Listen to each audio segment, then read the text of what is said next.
Maddie's fingers were already trembling before she set the coffee cup down. She had served 1,000 men in that restaurant, ranchers, drifters, businessmen who never once looked at her face. But this man's hand rested on the table, and on his finger sat a gold ring with a green stone so familiar it stopped the air in her lungs completely. Her mother had described that ring on her deathbed. Before she could stop herself, the words came out barely above a whisper. "Sir, my mother had a ring like yours." The richest rancher in Texas looked up and froze like a man who had just heard a voice from 30 years in the grave. If this story already has your heart racing, I want you to subscribe to this channel right now and follow this story all the way to the end, because what happens next will shake you to your core. Drop a comment telling me what city you're watching from. I want to see how far this story has traveled. Every single comment means the world to me, and I read everyone. Now let's go back to where it all began. Texas, 1893. The morning dust had barely settled on the road outside Clary's diner when Madeline Caldwell tied her apron strings for the 4th time that week and told herself the same thing she told herself every single morning. Just get through today. It wasn't a grand philosophy. It wasn't something she'd read in a book or heard from a preacher. It was simply the most honest truth she had ever found. And she'd found it, too young, standing barefoot on cold floorboards inside the Harrow County orphanage at 6 years old, while a woman in a gray dress told her that her mother was gone and wouldn't be coming back. She was 26 now, and she still told herself the same thing every morning. Just get through today.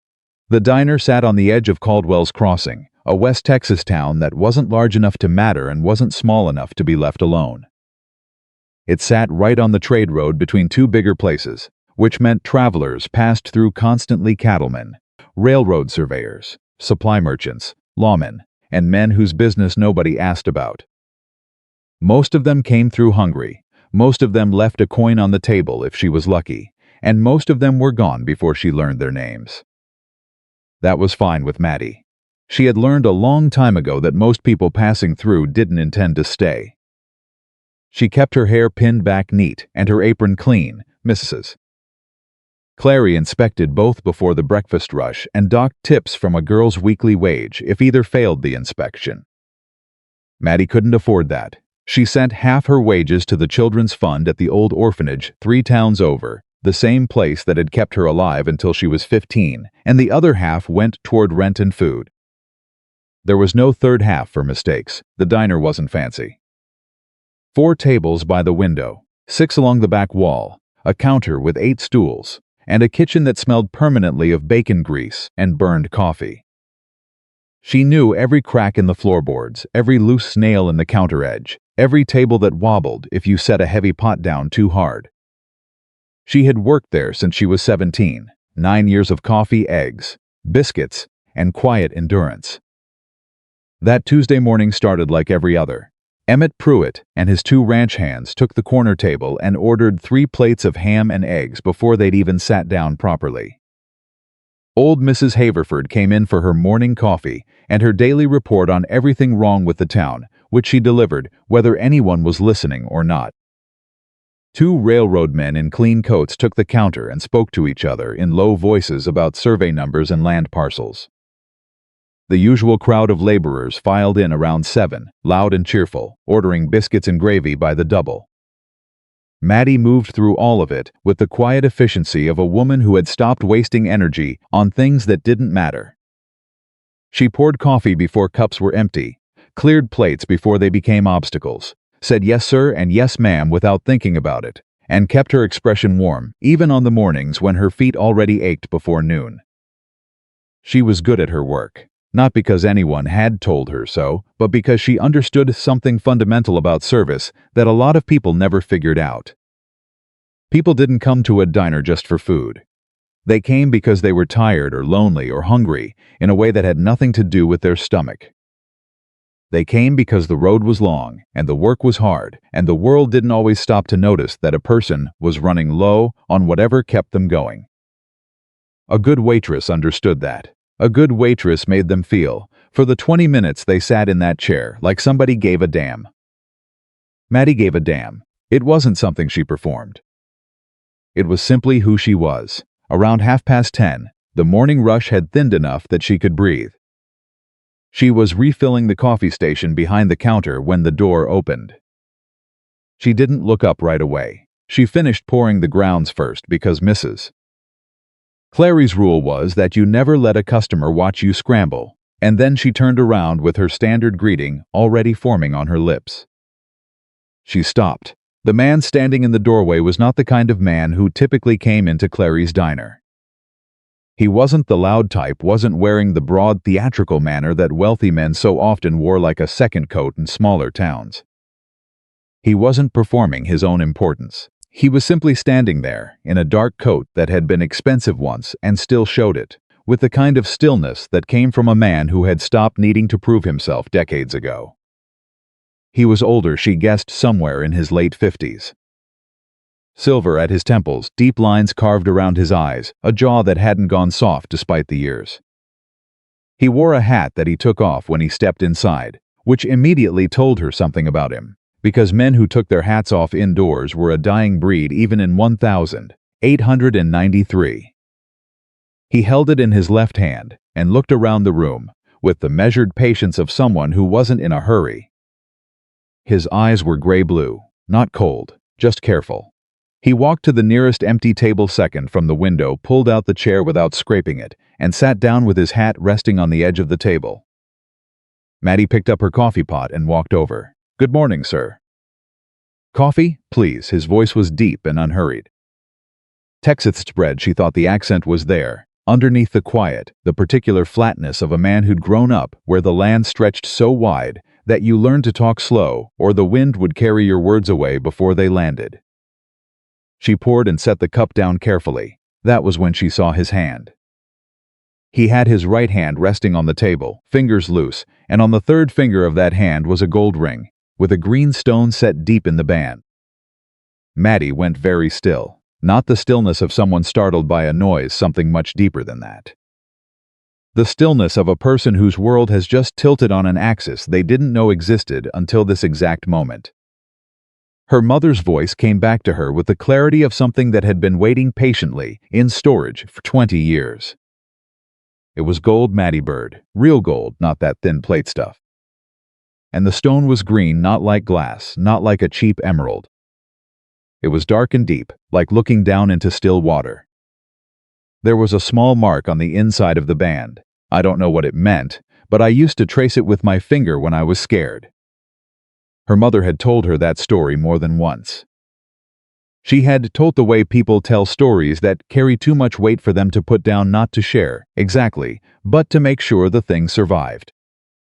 Vivienne Laurent had died when Maddie was 6, and in the weeks before she died, when she was already too weak to sit up in the narrow bed at the edge of the charity ward, she had pulled Maddie close and told her about the ring.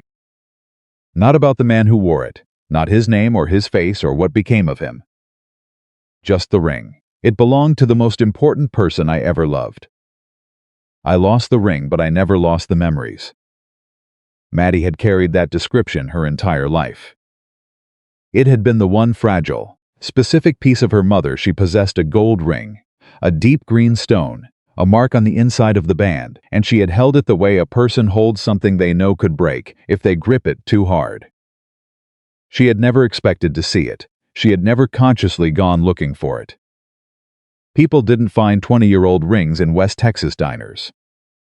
That wasn't how the world worked. That wasn't how her world worked, specifically because her world had never operated by the rules that made things neat and whole.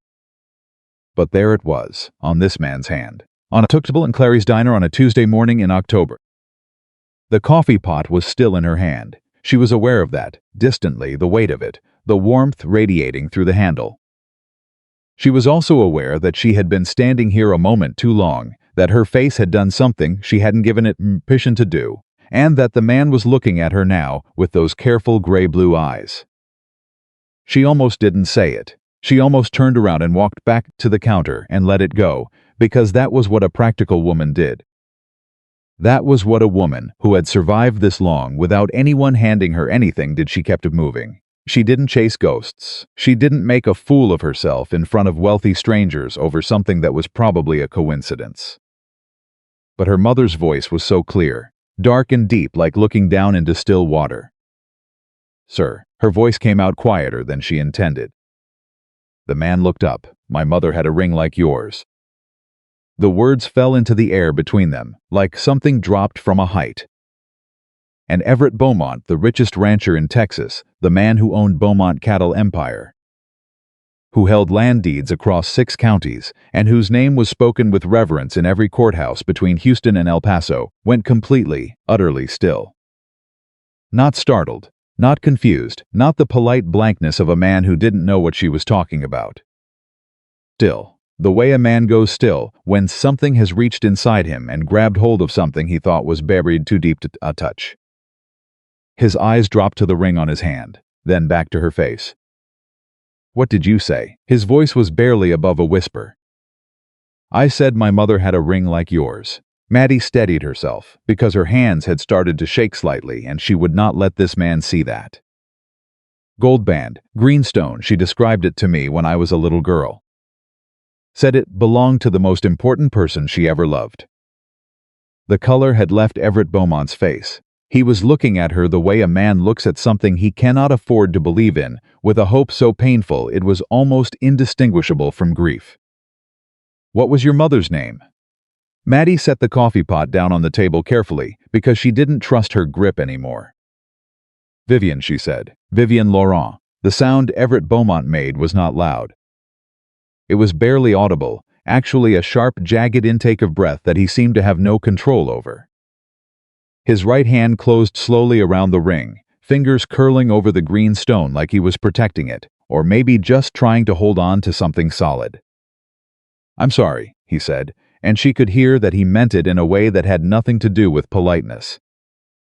"I'm sorry. Could you sit down, miss?" Maddie looked at him for a long moment. In her experience, wealthy men didn't ask waitresses to sit down. They asked them to bring more coffee, or to stop blocking the light, or occasionally, in the worst cases, they asked them things that a woman with any sense refused to hear. But this man wasn't any of those men. She could read people. Years of watching faces across a counter had given her that, and what she saw in Everett Beaumont's face right now was not calculation or predation. It was something raw, something old and unhealed. She pulled out the chair across from him and sat down. They looked at each other across that table for a moment without speaking. "Your mother's name was Vivienne Laurent," he said finally, like he was testing whether the name was real, whether saying it out loud would shatter it. Gone. It wasn't a question. He said it with the flatness of a man reading something he already understood. "She died when I was 6. I grew up in the Harrow County orphanage." Something shifted in his jaw, a muscle pulling tight and releasing. "You said she told you about the ring." "She told me the stone was dark green, like looking down into still water. She told me there was a mark on the inside of the band." Maddie held his gaze. "I've never seen the ring before today, but she described it well enough that I recognized it the moment I saw your hand." Everett Beaumont looked down at the ring for a long time. When he lifted his eyes back to her face, there was something in them she didn't have a name for yet. "What's your name, miss?" "Madeline Caldwell. People call me Maddie." "Maddie," he said at once. "My name is Everett Beaumont." She already knew that. The moment he had walked through the door, Emmett Pruitt at the corner table had straightened up the way men do when someone important enters a room, and she had caught the murmured, "That's Beaumont." The cattleman from one of the railroad surveyors at the counter. Everyone in West Texas knew the Beaumont name. You'd have to actively work at ignorance to avoid it. "I know who you are, Mr. Beaumont. Then you know I didn't come into this diner to lie to you." He paused. "This ring belonged to your mother. The world didn't spin. The diner didn't change. The voices at the other tables continued their low conversations, and the kitchen clattered on behind the wall, and the clock above the counter kept its steady pace. But something inside Maddie's chest felt like it had cracked open from the inside. "What?" "I gave this ring to Vivienne Laurent in the spring of 1862. His voice was steady, but only because he was making it steady she could hear the effort underneath. I was 28 years old. She was 23. We were going to be married. Maddie stared at him. I don't understand. Neither do I, he said quietly. Not all of it. Not yet. He looked down at the ring again, turning it slightly on his finger. She disappeared that autumn. I was told she chose to leave. That she didn't want what we had planned. I spent 30 years believing that. She didn't leave willingly? I don't know. I thought she did. But the way you described that ring, he stopped. Pressed his lips together. Your mother told you it belonged to the most important person she ever loved. Is that right? Yes, a woman who chose to walk away from a man doesn't speak of him that way to her daughter. Maddie said nothing, because she had no idea what to say. In the 20 years she had carried her mother's memory, she had built a quiet picture of Vivienne Laurent, from nothing from a few weeks of a sick woman's stories, from the descriptions of people at the orphanage, who had known her only briefly. From her own imagination filling in the spaces where real information didn't exist. She had always imagined her mother as a woman who made her choices deliberately. A woman who had loved someone deeply and lost him in the way people lose things to time, or distance, or circumstance. Not to manipulation, not to someone's deliberate cruelty. You said you were going to be married, she said carefully. What happened? I was away on a cattle drive that fall. 3 months. When I came back, she was gone. My brother told me she'd left a letter. Said she'd changed her mind about everything. His voice was flat. I never saw the letter myself. I was told it was clear. I was told she'd left the territory entirely. Did you look for her? Something painful moved across his face. I looked. For about a year, my brother kept telling me I was wasting time. That she'd made her choice.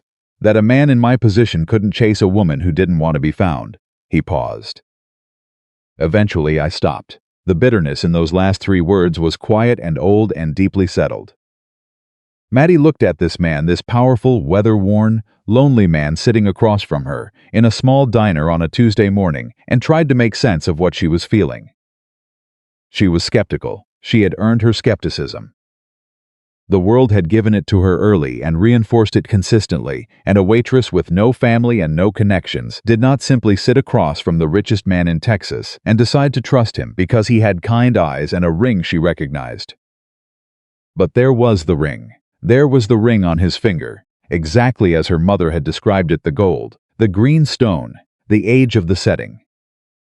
And there was the way his face had looked when she first said the words. That wasn't a performance. That was a man blindsided.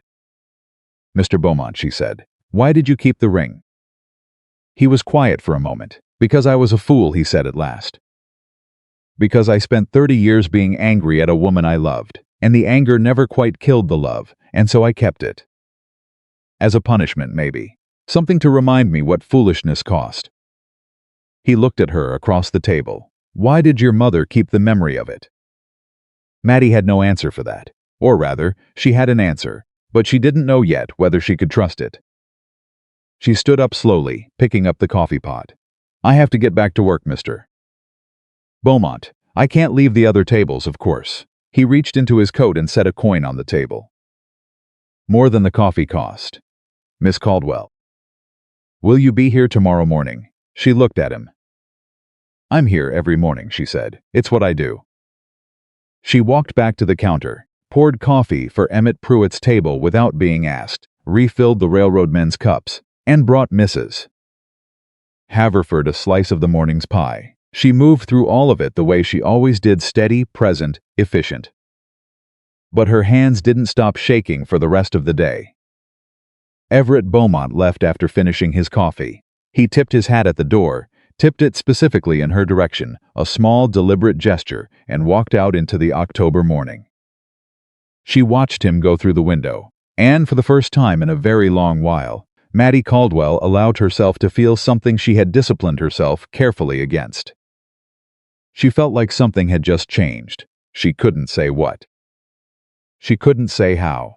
She didn't yet know whether it was good or whether it was the kind of change that broke things open in ways that couldn't be put back together. But she felt it. That night, in the small room she rented above the grain merchant's office 2 streets over, she sat on the edge of her bed in the dark and thought about her mother. She thought about Vivienne Laurent, lying in a charity ward with her 6-year-old daughter beside her, making sure that her child understood the ring. Making sure that description survived even if everything else was lost. It belonged to the most important person I ever loved. Not the most important person she'd ever known, not the person she'd once cared for. The most important person she'd ever loved, present tense, the way her mother had said it. Not past, even at the end, even after years of silence and disappearance and the hard mathematics of poverty that leave no room for romantic grief. Even then, Maddie pressed her hands together in her lap and thought about the man with the careful gray-blue eyes and the gold ring, and the 30 years of quiet anger that had never quite been enough to kill the love underneath it.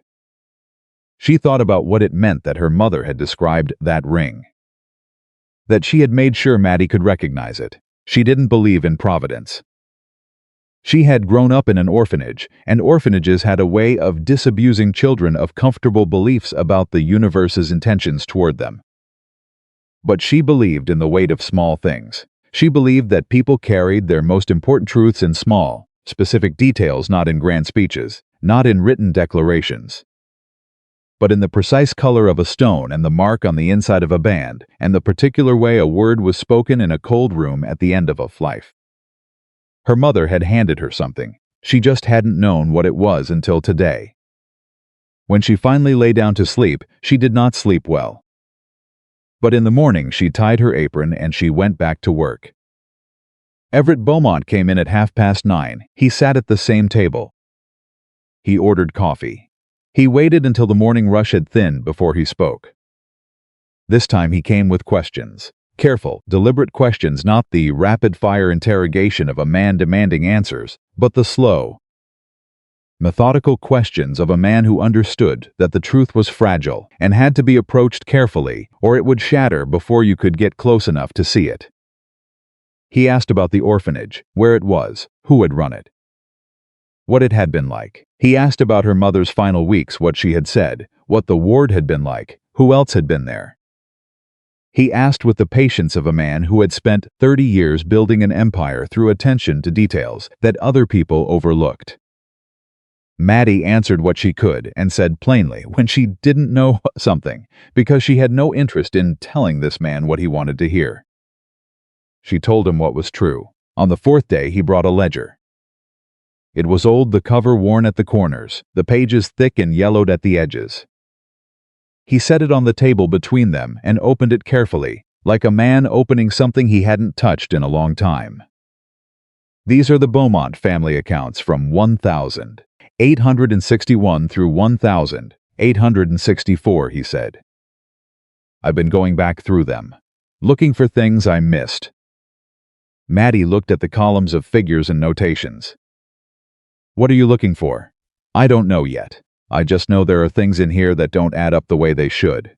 He pointed to a series of entries near the bottom of one page. These are payments to a law firm in San Antonio. They continued for 18 months after the date Vivienne supposedly left. Why would that matter? Because that law firm handled property disputes. He looked up at her. Specifically, the kind of disputes that come up when land titles are challenged. When families are pushed off property they legally own. Maddie felt something cold move through her. You're saying someone used lawyers to force my mother's family off their land. I'm saying the dates are suspicious. He closed the ledger carefully. I'm saying I have 30 years of records I've never looked at closely because I was too angry and too proud to look at anything that reminded me of that time. And now I'm looking. What does your brother say? The question landed in the air between them. Everett's expression didn't change exactly, but something in it shifted. My brother, he said slowly, is not someone I've spoken to about this yet. But you suspect him. It wasn't an accusation. She said it the same way she said everything directly, without decoration. Everett looked at her for a long moment. I suspect, he said carefully, that I have spent 30 years trusting accounts of events that I never verified myself. And that the person whose account I trusted most was my brother Silas. Maddie folded her hands on the table. She thought about everything he had laid out across these 4 mornings carefully, piece by piece, the way a man lays out evidence he isn't sure he's ready to believe. She thought about her mother in the charity ward, using the last clear days of her life to make sure her daughter remembered a gold ring with a green stone. She thought about a 23-year-old woman pregnant and alone in a Texas winter, waiting for a letter that never came, from a man she believed had abandoned her. And she thought about a 6-year-old girl standing barefoot on cold floorboards while a woman in a gray dress told her that her mother was gone. "Mr. Beaumont," she said. "Yes, why are you telling me all this?" He was quiet for a moment. "Because you deserve to know," he said. "And because I need someone to know. Someone who has a reason to understand why it matters. What if what you find is something you can't fix? Then I'll have to live with that." He looked at the ledger on the table. "But I'd rather know an unfixable truth than a comfortable lie."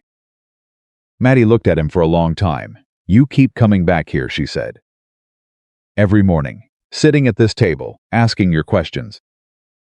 "Yes, most men in your position would have sent someone else to ask." "A hired man. Someone lower down, I'm aware." "Why are you here yourself?" Everett Beaumont looked at the ring on his finger. When he looked up, his eyes were the steadiest she had seen them. "Because this is not a task I'm willing to put in someone else's hands," he said quietly. "This is something I have to do myself, even if what I find at the end of it destroys everything I thought I knew about my own life." Maddie sat with that for a moment. Then she picked up the coffee pot, refilled his cup, and said, "I get off work at 3 o'clock. If you want to show me the rest of those records, I'll look at them." Something moved across Everett Beaumont's face. Not relief, exactly. Something quieter and more fragile than that. "I'll have them ready," he said. She nodded and moved on to the next table. But as she worked through the rest of the morning, she was aware of something she hadn't felt in a very long time. She was not simply enduring the day. She was moving through it toward something. She didn't yet know what that something was, or whether it was good, or whether it was the kind of truth that healed, or the kind that opened wounds that had been closed for decades. But her mother had given her the description of that ring for a reason. And Maddie Caldwell had survived long enough and worked hard enough and endured enough of the world's indifference to know one thing with absolute certainty. She was not going to walk away from the reason now. Whatever it cost her, she was going to find out the truth. Even if the truth was that a 6-year-old girl had been left alone in the world by forces that had nothing to do with chance and everything to do with someone's deliberate cruelty. She was going to find it, and she was going to face it. With or without Everett Beaumont, but she thought carefully, cautiously, with all the discipline of a woman who had learned not to trust quickly that she would not be doing it alone. The records were spread across the back table of the Beaumont Law Office in town, not Everett's ranch. Not anywhere that would draw attention, just a rented room above the surveyor's office that smelled of old paper and dust, and the particular staleness of things that had been locked away too long. Maddie sat across from Everett with a stack of ledger pages between them and told herself she was only here because the truth belonged to her as much as it belonged to him. She believed that, mostly. Walter Grayson was already there when she arrived at 3 o'clock, a small, thin man in his late 70s with ink-stained fingers and a hearing aid fashioned from a bent copper tube that he held up to his ear when someone spoke. He had worked as the Beaumont family accountant for over 2 decades before retiring, and he was the first person Everett had called after those 4 mornings at the diner. Walter looked at Maddie the way old men sometimes look at young women, who remind them of someone with a long, careful attention that was more sad than curious. "You look like her," he said, before she'd even sat down. "Around the eyes. I wouldn't have said it straight out, but you asked me to be honest, mister." Beaumont, so there it is. Everett said nothing, but she saw his jaw tighten. "You knew my mother?" "I met her, twice. Maybe 3 times. Walter set the copper tube against his ear and leaned forward slightly. "She came to the ranch office once with Mr. Beaumont, back in '62. Beautiful woman. Very, the kind of quiet that isn't empty, the kind that's full up and just keeping itself to itself."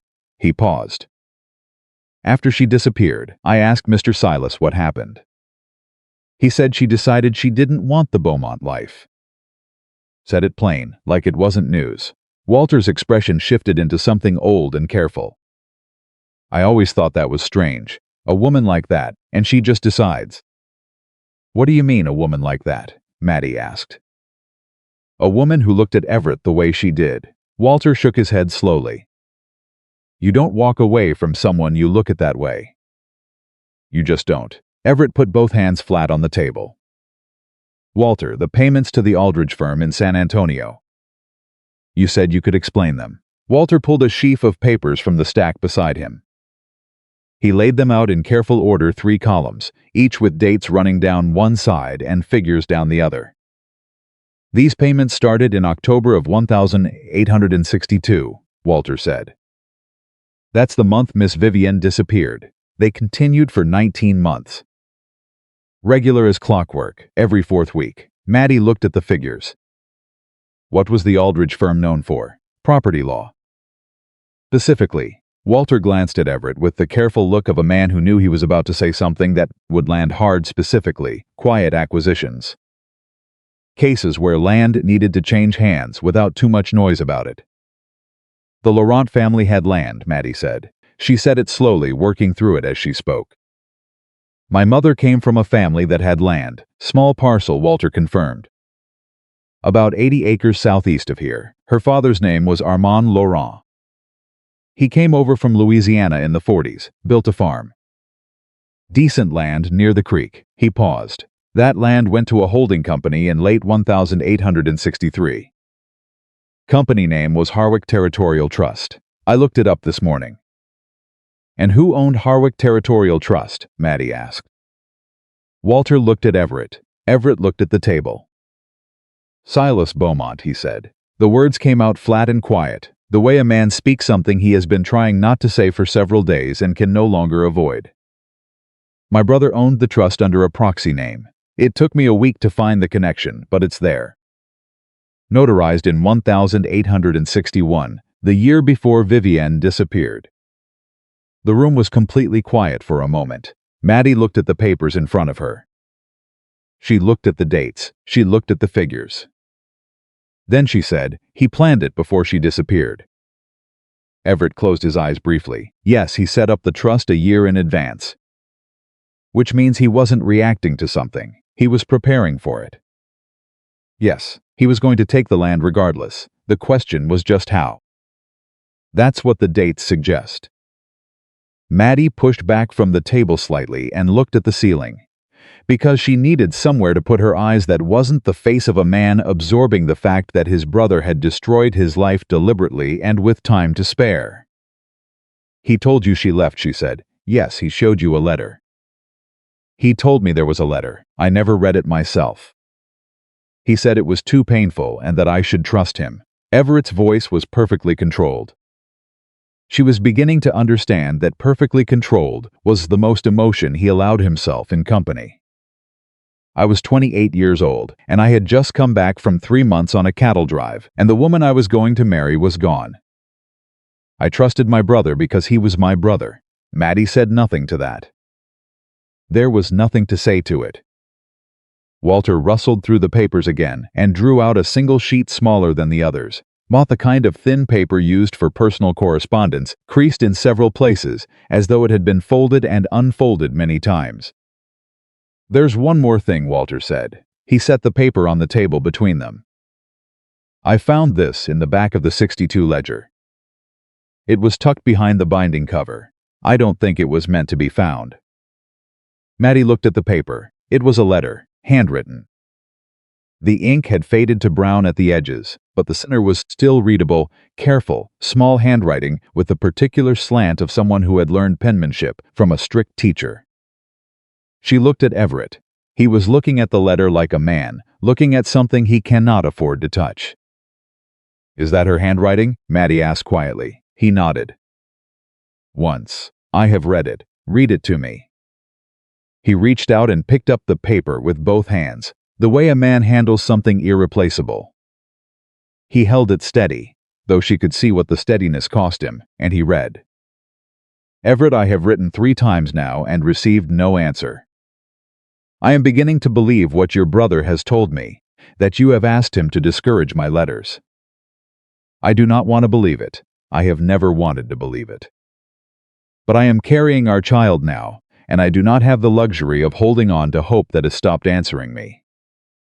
If this letter reaches you and you want nothing more to do with us, I only ask that you say so plainly. I do not need your wealth. I only need to know if there is still a place for us in your heart.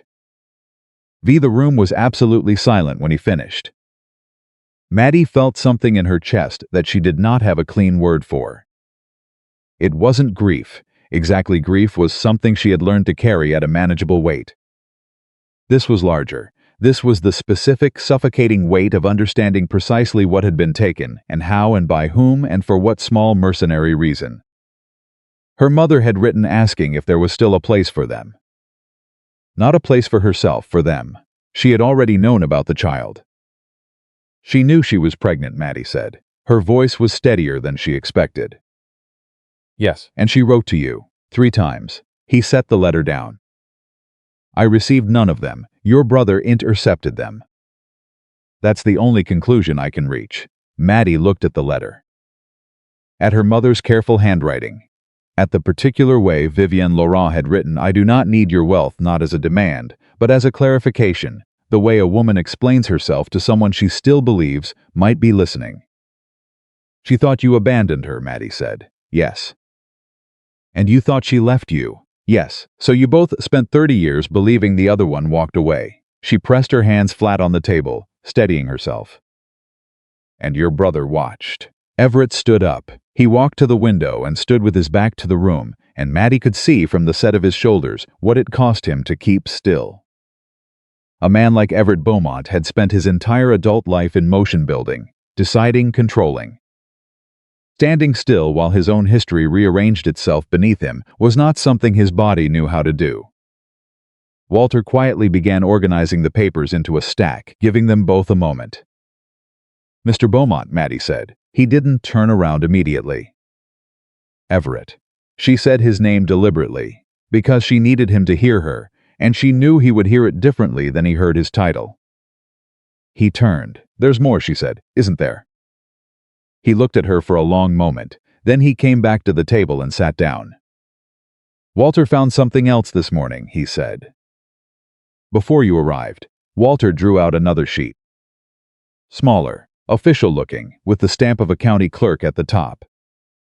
This is a record of a transfer from the Harrow County Orphanage, Walter said carefully.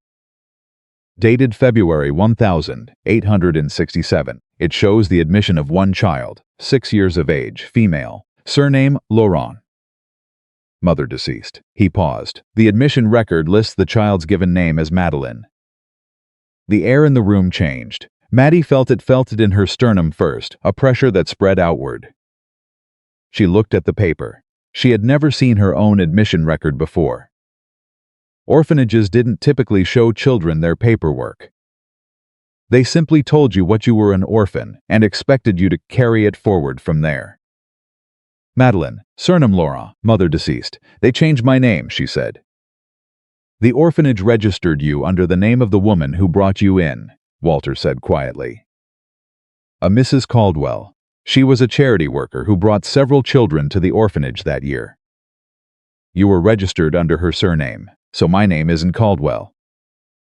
Not originally. Maddie sat with that for a moment. She had carried that name for 20 years, Madeline Caldwell. It was the only name she'd ever known, the name she'd built her life around, the name she signed on her rent receipts and her wage forms, and the small monthly letters she sent to the orphanage fund. It wasn't hers. It had never been hers. My name is Madeline Laurent, she said. Testing it, feeling the weight of it. Yes, Walter said. That would be correct. She looked at Everett. He was watching her with the particular expression of a man who has done something irreversible and knows it, and is waiting to see whether it will be forgiven. You knew this was coming, she said, when you showed me the first ledger. You already knew where this was going, I suspected, he said carefully. I didn't know for certain until Walter found the orphanage record this morning.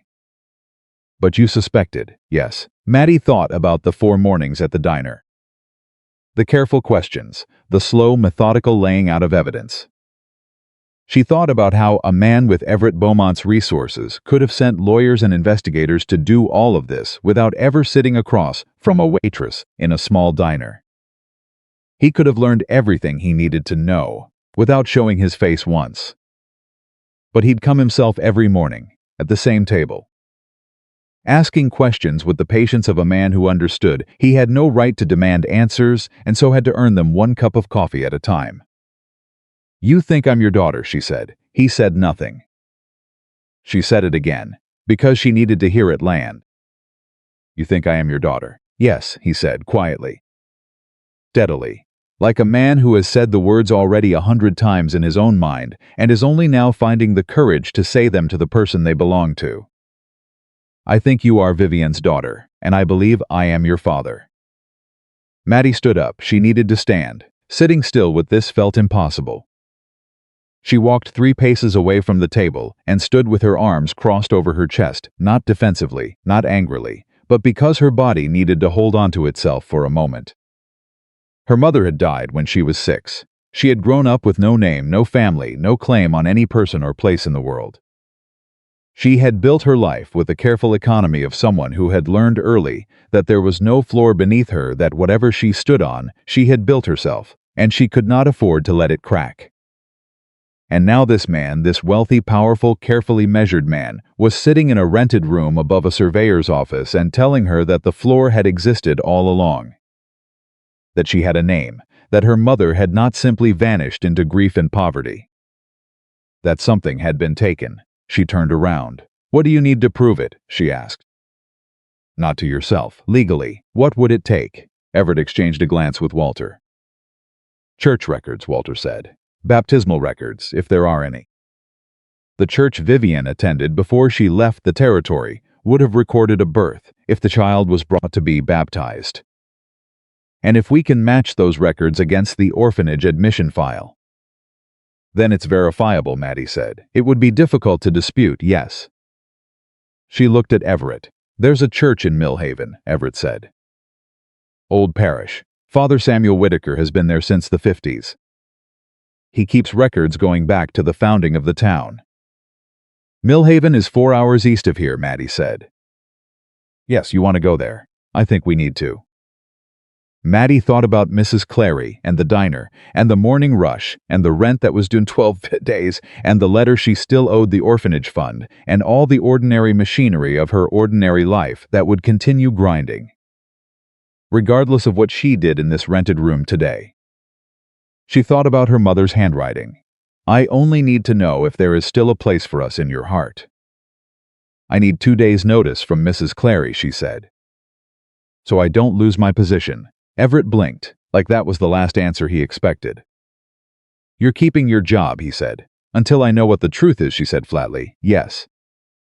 I'm keeping my job. I don't assume things I haven't verified."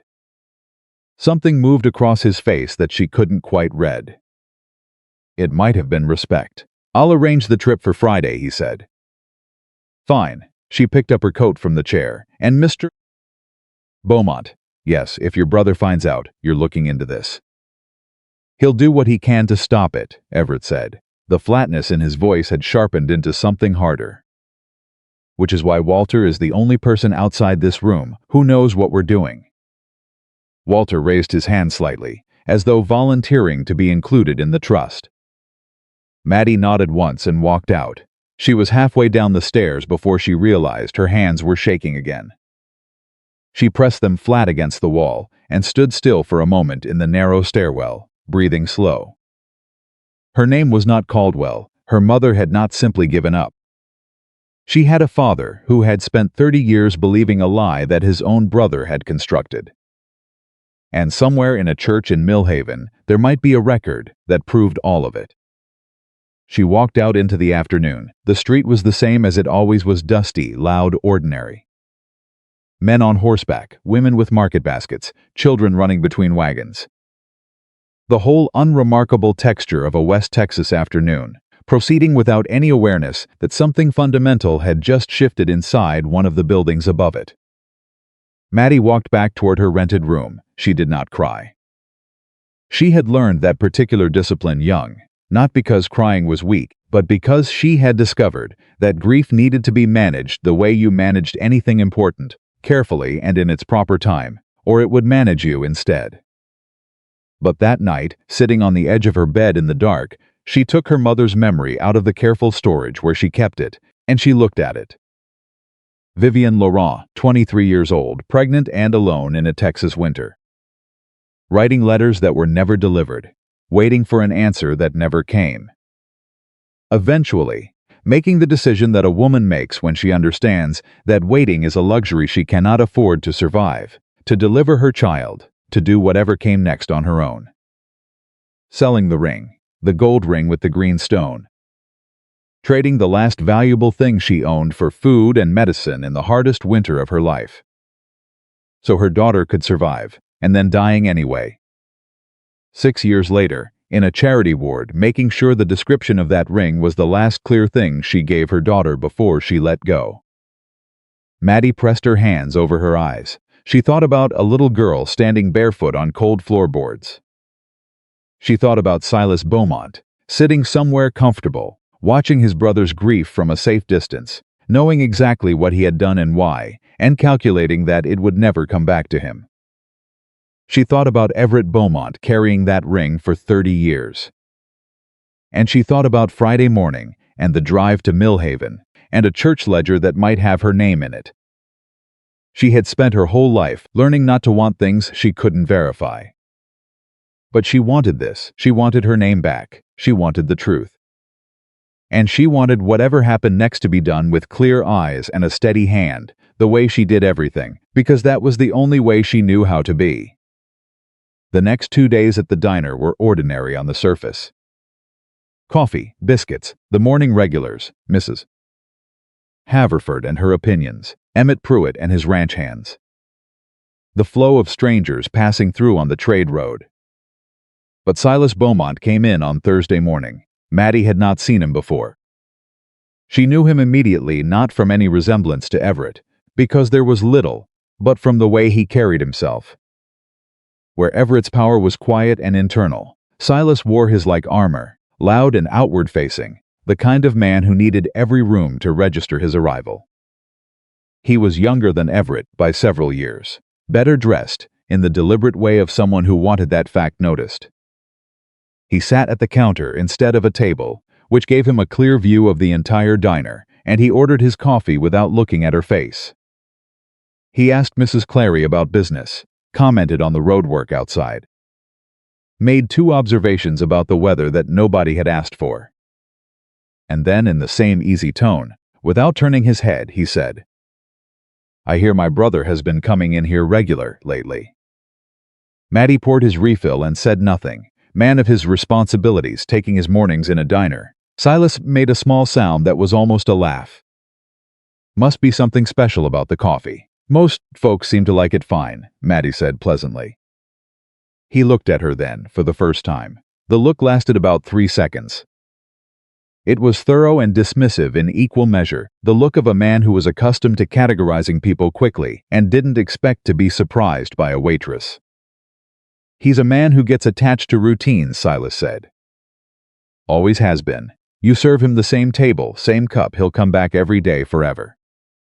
It doesn't always mean what people think it means." Maddie looked at him with her most professional expression. "Can I get you anything else, sir?" Silas smiled. The smile didn't reach his eyes. "No," he said. "I think I have everything I came for."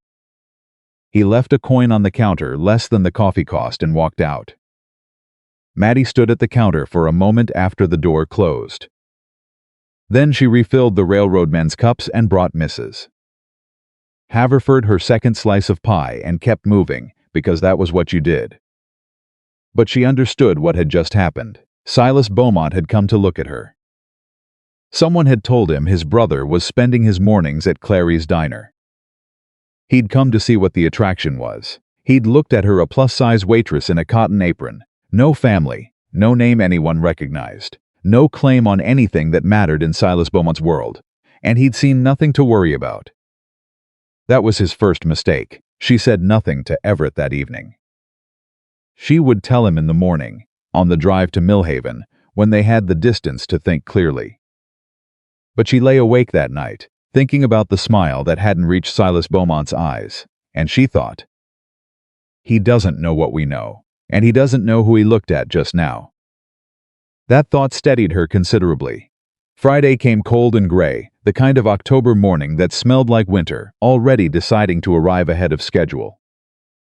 Everett was waiting at the edge of town with a wagon, and Walter Grayson beside him on the bench, both of them looking like men on a serious errand, which they were.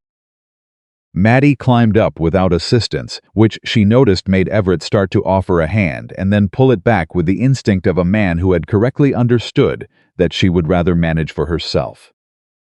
Good, she thought. He was paying attention. The drive to Millhaven was 4 hours of flat West Texas road, with the kind of silence that three people share when they are all thinking about the same thing, and none of them have quite found the right words for it yet. Walter slept for the middle 2 hours, which was perhaps the most useful thing he could have done, because it allowed Maddie to tell Everett about Silas's visit to the diner. Everett's hands tightened on the reins. He came himself, he said. Yes, not a hired man, no. He came himself, drank his coffee, made sure I saw him, and told me that you were a man who got attached to routines. She paused. He was telling me that what you were doing in that diner didn't mean anything. He was warning you off. He was telling me I didn't matter enough to warn. There's a difference. She looked at the road ahead. He thinks I'm a distraction, something you'll lose interest in eventually. And you think, I think he's a man who is 30 years winning because he understood exactly how much power other people thought he had, and he never questioned it. She looked at Everett directly. He's wrong about me, and I think he may be wrong about you too after 30 years. Everett looked at her with an expression she was beginning to recognize, the slightly arrested look of a man who keeps encountering a person who says the exact thing he had not expected and is not sure how to account for it. I think, he said quietly, that you are very like your mother. You didn't know her well enough to say that. No, he agreed. But I knew her well enough to know that when she said something, she meant it entirely. And that she did not waste words. Maddie looked back at the road.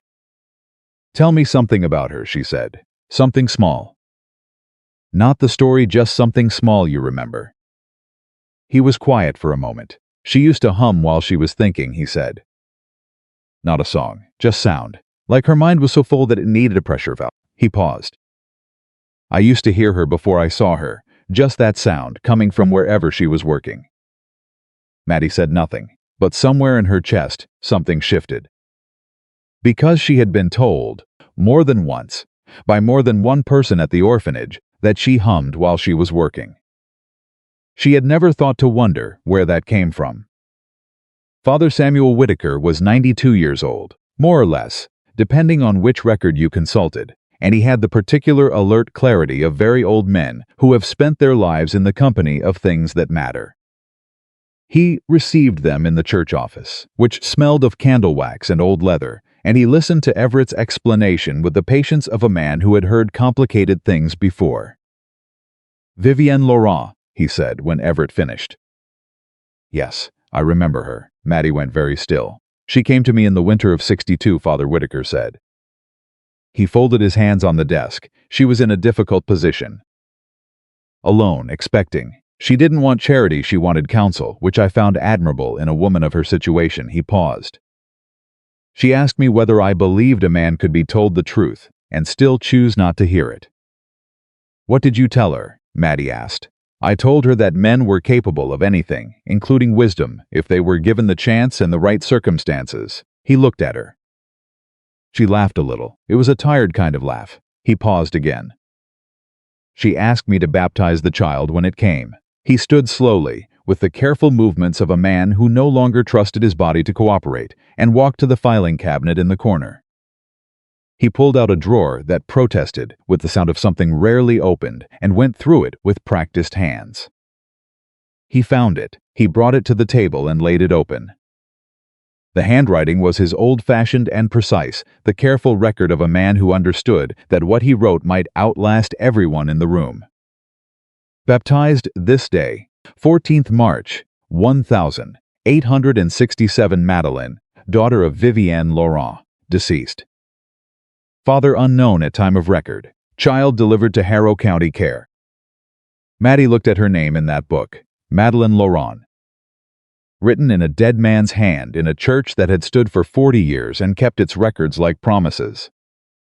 She touched the edge of the page without touching the ink. Then she looked at Everett. He was staring at the record with the expression of a man who has been searching for something for so long that finding it feels less like relief and more like the earth shifting under his feet. Father unknown at time of record, Maddie said quietly. He wouldn't have known to list me, Everett said.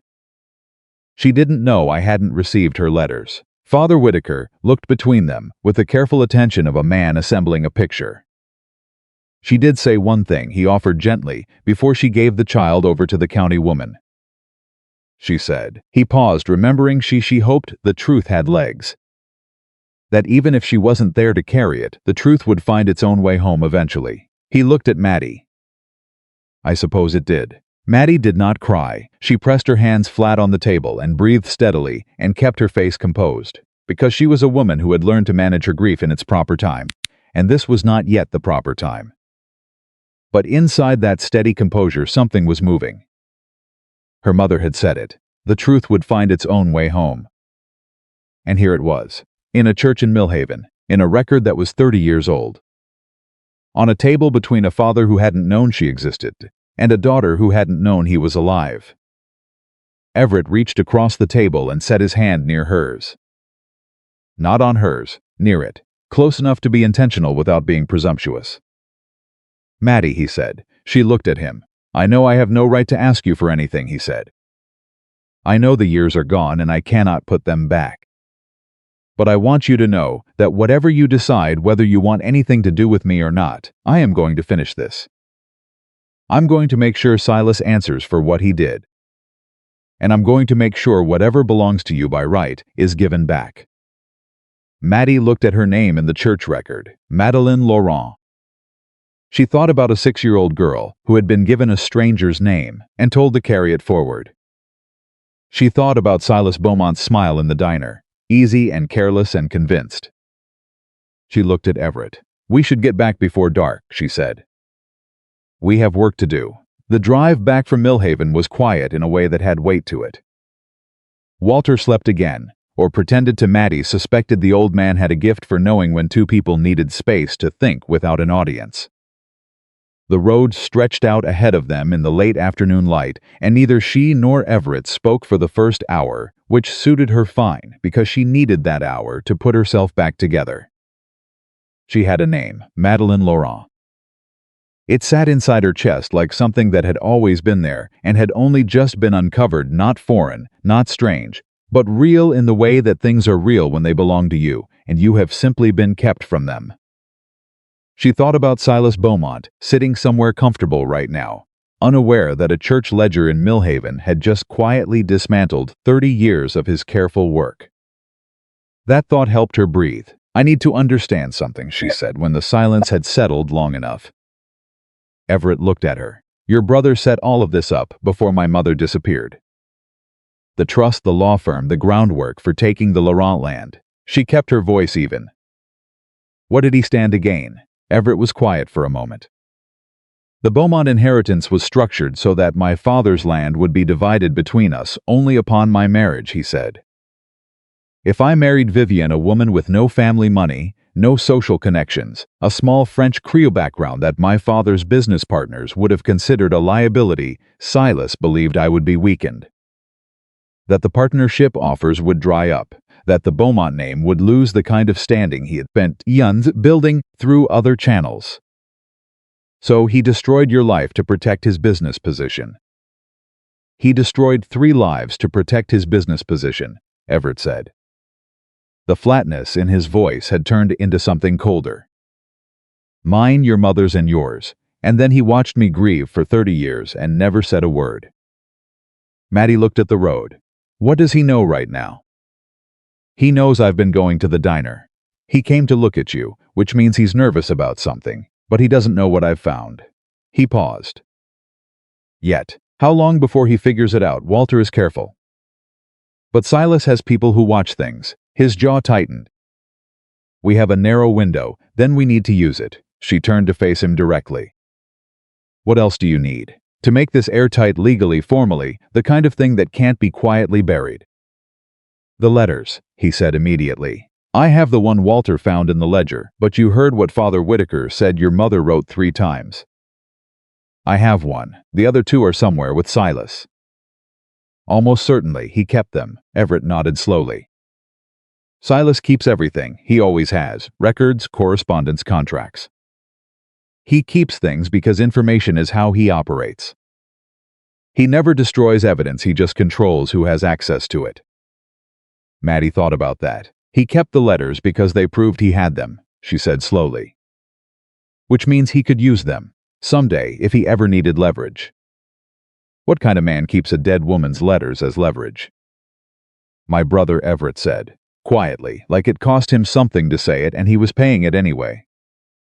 They arrived back in Caldwell's Crossing after dark. Walter climbed down from the wagon with the careful deliberateness of a very old man who had spent too many hours on a hard bench and was paying for it, and he promised to have the full documentation organized by Monday morning. Maddie climbed down herself, and this time Everett didn't start to offer a hand at all, which told her he had been listening and learning, and she filed that away. Monday morning, she said. I'll come to the diner, he said. 9:30, she said, after the rush. She walked back to her rented room and she sat on the edge of her bed in the dark for a long time. She was not afraid, exactly. She was something more precise than fear she was. A woman who had just realized that the next move in this situation would determine everything that came after it, and that the person most likely to understand the stakes was herself, and that she could not afford to misjudge a single step. Because Silas Beaumont did not know what they had. But he was watching, and a man who had built 30 years of security on a lie was a man who would move quickly and without hesitation the moment he felt that security threatened.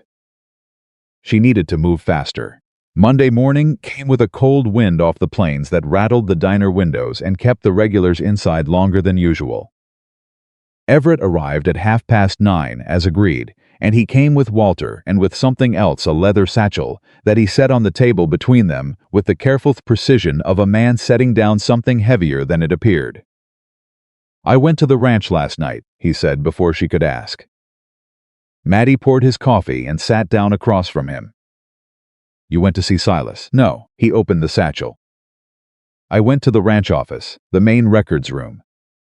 The one Silas thinks only he has the key to. He laid 3 envelopes on the table.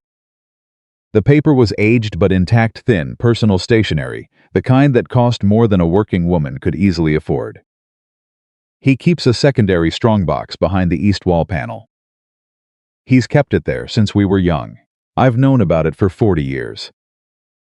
Maddie looked at the envelopes. Those are her letters, she said. All 3. She didn't touch them right away. She looked at them the way you look at something you've been moving toward for a long time. When you finally arrive with the understanding that everything changes and there's no walking it back. Have you read them? Yes, he said. Last night. All 3. Yes. She looked at his face. He had the look of a man who had been awake all night, not because he couldn't sleep, but because sleeping had felt disrespectful to whatever the night required of him. Tell me what they say. The first one is what I expected, he said. Written in September of '62, she told me she loved me. That she was frightened, that she needed to know if the rumors Silas had been spreading that I was reconsidering the engagement were true. He paused. She said she was prepared to accept whatever I decided, but that she needed to hear it from me directly, not from my brother. She already knew he was interfering, Maddie said. She knew something was wrong. She wasn't sure of the shape of it yet. He touched the edge of the second envelope without opening it. The second letter is harder. She'd been told by then that I'd instructed Silas to return her letters unopened. She didn't believe it completely. She said she couldn't believe it of me without more evidence, but she was starting to plan for the possibility that she was alone. She was protecting herself. She was protecting both of you, he said. By then she knew about the child. She'd started making arrangements. Looking into what resources she had, what options, he stopped. She sold the ring in November. The second letter was written before that. So she still had it when she wrote she mentioned it. Said she still wore it because it felt like holding on to something real in a situation that had stopped making sense. Maddie pressed her hands flat on the table, and the third. He slid the third envelope toward her. "You should read that one yourself," he said. She picked it up. The paper inside was thinner than the others, cheaper. By November, Vivienne Laurent had been cutting expenses wherever she could. The handwriting was the same careful script she'd seen in the letter Walter found, but the pen pressure was different. Lighter, the handwriting of someone conserving energy. She read it. It was short, shorter than she expected from a woman with so much to say. "Everett, I have sold the ring. I know what that means, and I did it without grief because Maddie needed medicine, and the medicine cost more than I had. I want you to know that I do not regret it, not the ring and not her and not any of it. I am not angry anymore. I don't have room for anger, it's expensive, and I'm on a budget now. If you receive this letter and you are simply a man who changed his mind, then I release you from everything, and I wish you a long life. But if you never received any of this, if something went wrong between your hand and mine, then I want you to know that I loved you entirely and without reservation, and that our daughter is extraordinary, and that I am sorry we didn't get more time. Her name is Madeline. She has your eyes." Maddie set the letter down. She kept her hands on it, flat, pressing it gently into the table as though she could press it further into the world, make it more solid, make it more real. "She has your eyes." She looked up at Everett. He was watching her with an expression she had no word for. She thought about what it meant that her mother, at the end of everything, with no money and no help and no answers coming, had looked at her 6-month-old daughter and seen Everett Beaumont's eyes, and had written it down, so that if the letter ever found its way home, he would know. "She forgave you," Maddie said. "In that letter, she forgave you for something you didn't even do." "Yes," he said, and she heard what it cost him. "And Silas kept that letter in a strongbox for 30 years. "Yes." Maddie stood up. She stood because sitting still with this was physically impossible.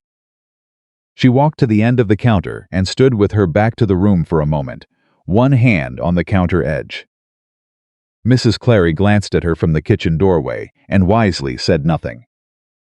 When Maddie turned back around, her face was composed and her voice was steady. "What do we do with the letters?" she asked.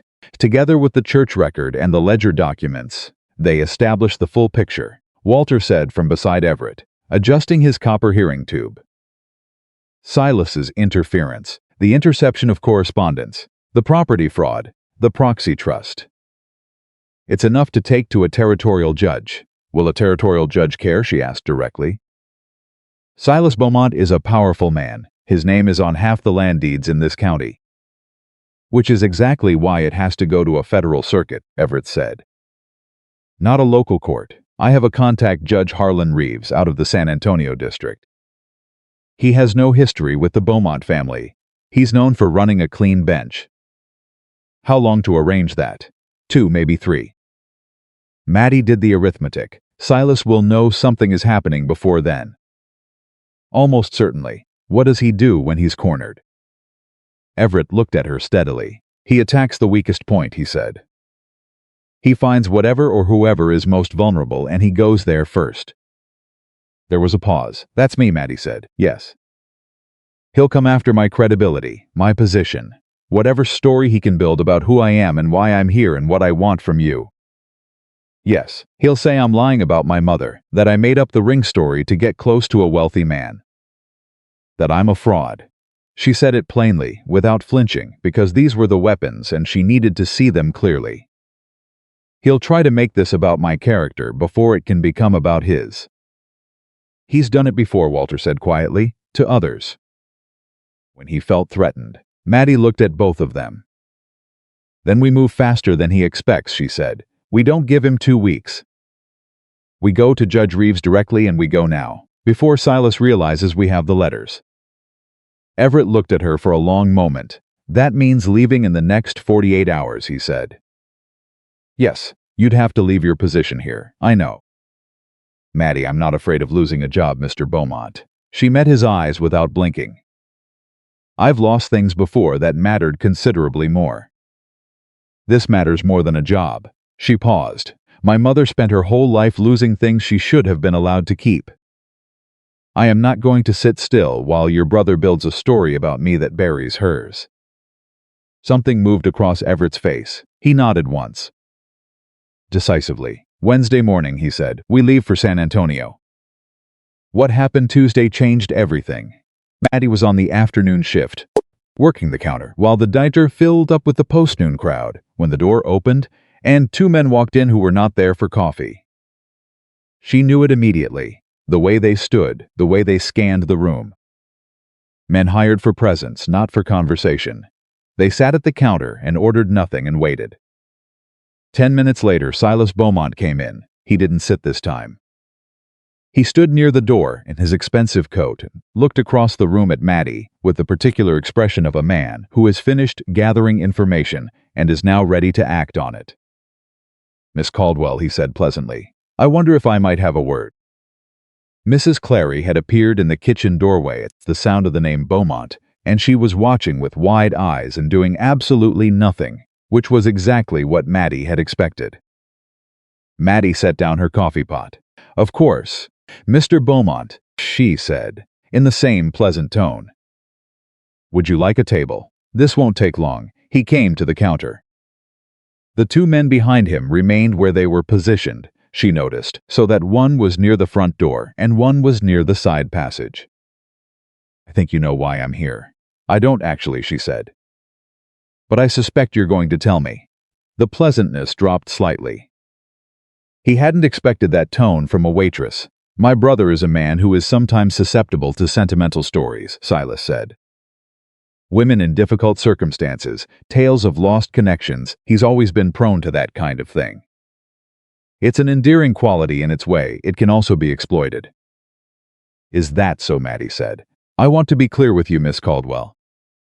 Without any animosity, I understand what a young woman in your position might see in a situation like this. A wealthy, lonely man, a convenient story about his past, a ring that could be recognized by anyone with enough time to research it. He smiled. But my brother's assets are protected. His estate has been structured carefully for years. Whatever you're hoping to obtain, Mr. Beaumont, Maddie said. He stopped. She leaned forward slightly on the counter, and she kept her voice very quiet and very steady. But because she had learned a long time ago that quiet and steady was more frightening to men like Silas than any amount of volume. I'm going to ask you something, she said, and I want you to think carefully before you answer, because your answer is going to tell me everything I need to know about you. He looked at her with narrowed eyes. Did you know my mother was pregnant when she disappeared? Complete silence, the counter, the room, the ordinary noise of the diner seemed to recede. Silas Beaumont's face did not move, but something behind it did. She saw it, the smallest shift, the recalculation of a man who has just understood that the ground beneath him is not where he thought it was. I don't know what you're referring to, he said. Yes, you do, she said simply. The question is whether you knew before she left or after. Because if you knew before, if you intercepted our letters, knowing she was carrying your brother's child, then what you did wasn't just manipulation. It was something considerably worse. Silas looked at her for a long moment. The pleasant manner was entirely gone. You should be very careful, he said quietly. About what you say and who you say it to. I'm being careful, she said. I'm being very precise, actually. He straightened. Adjusted his coat. The two men at the door and the passage shifted slightly, not moving, but ready. My brother will come to his senses, Silas said. Men in his position always do. When that happens, I want you to understand that the consequences of having pursued this course of action will be difficult to manage. Mr. Beaumont, Maddie said. He paused at the door. Your brother is on his way to San Antonio, she said. He left this morning. She watched Silas Beaumont's face go very still. He'll be meeting with Judge Harlan Reeves of the Federal Circuit. She picked up her coffee pot. I thought you should know, since you came all this way. The door closed behind him, hard enough to rattle the window glass. Mrs. Clary came out of the kitchen with both hands pressed over her mouth. Maddie refilled the nearest cup, smiled at the man whose coffee she was pouring, and said, "Can I get you anything else, sir?" Her hands were perfectly steady. That was the part she was most proud of afterward. Perfectly steady hands. She had lied, of course. Everett had not gone to San Antonio that morning. He was still in Caldwell's Crossing, finalizing the documentation with Walter. They weren't leaving until Wednesday, but Silas didn't know that. And a man who believed his timeline had been cut in half would move fast and move sloppy, and fast and sloppy was exactly what they needed from him. She untied her apron that evening, set it on Mrs. Clary's counter, and said she would need to take personal leave starting the next morning. Mrs. Clary, who had watched the entire encounter from the kitchen doorway, said, "Take whatever you need, child. And for what it's worth, I believe every word of it." Maddie walked to the telegraph office and sent a single message to Everett. "He knows. Move tonight." Everett received it. He sent one back inside the hour. "Already moving. Wagon at the East Road Junction, 10 o'clock. Bring nothing you can't carry." She packed in 40 minutes. Everything she owned fit in one bag, which had always been true and which she had always considered practical rather than sad. She included her mother's few things: the small tin box she'd kept since the orphanage, the folded piece of fabric that smelled of something she could no longer identify but had always believed was her mother's soap. She was at the East Road Junction at 5 minutes to 10. Walter was already in the wagon.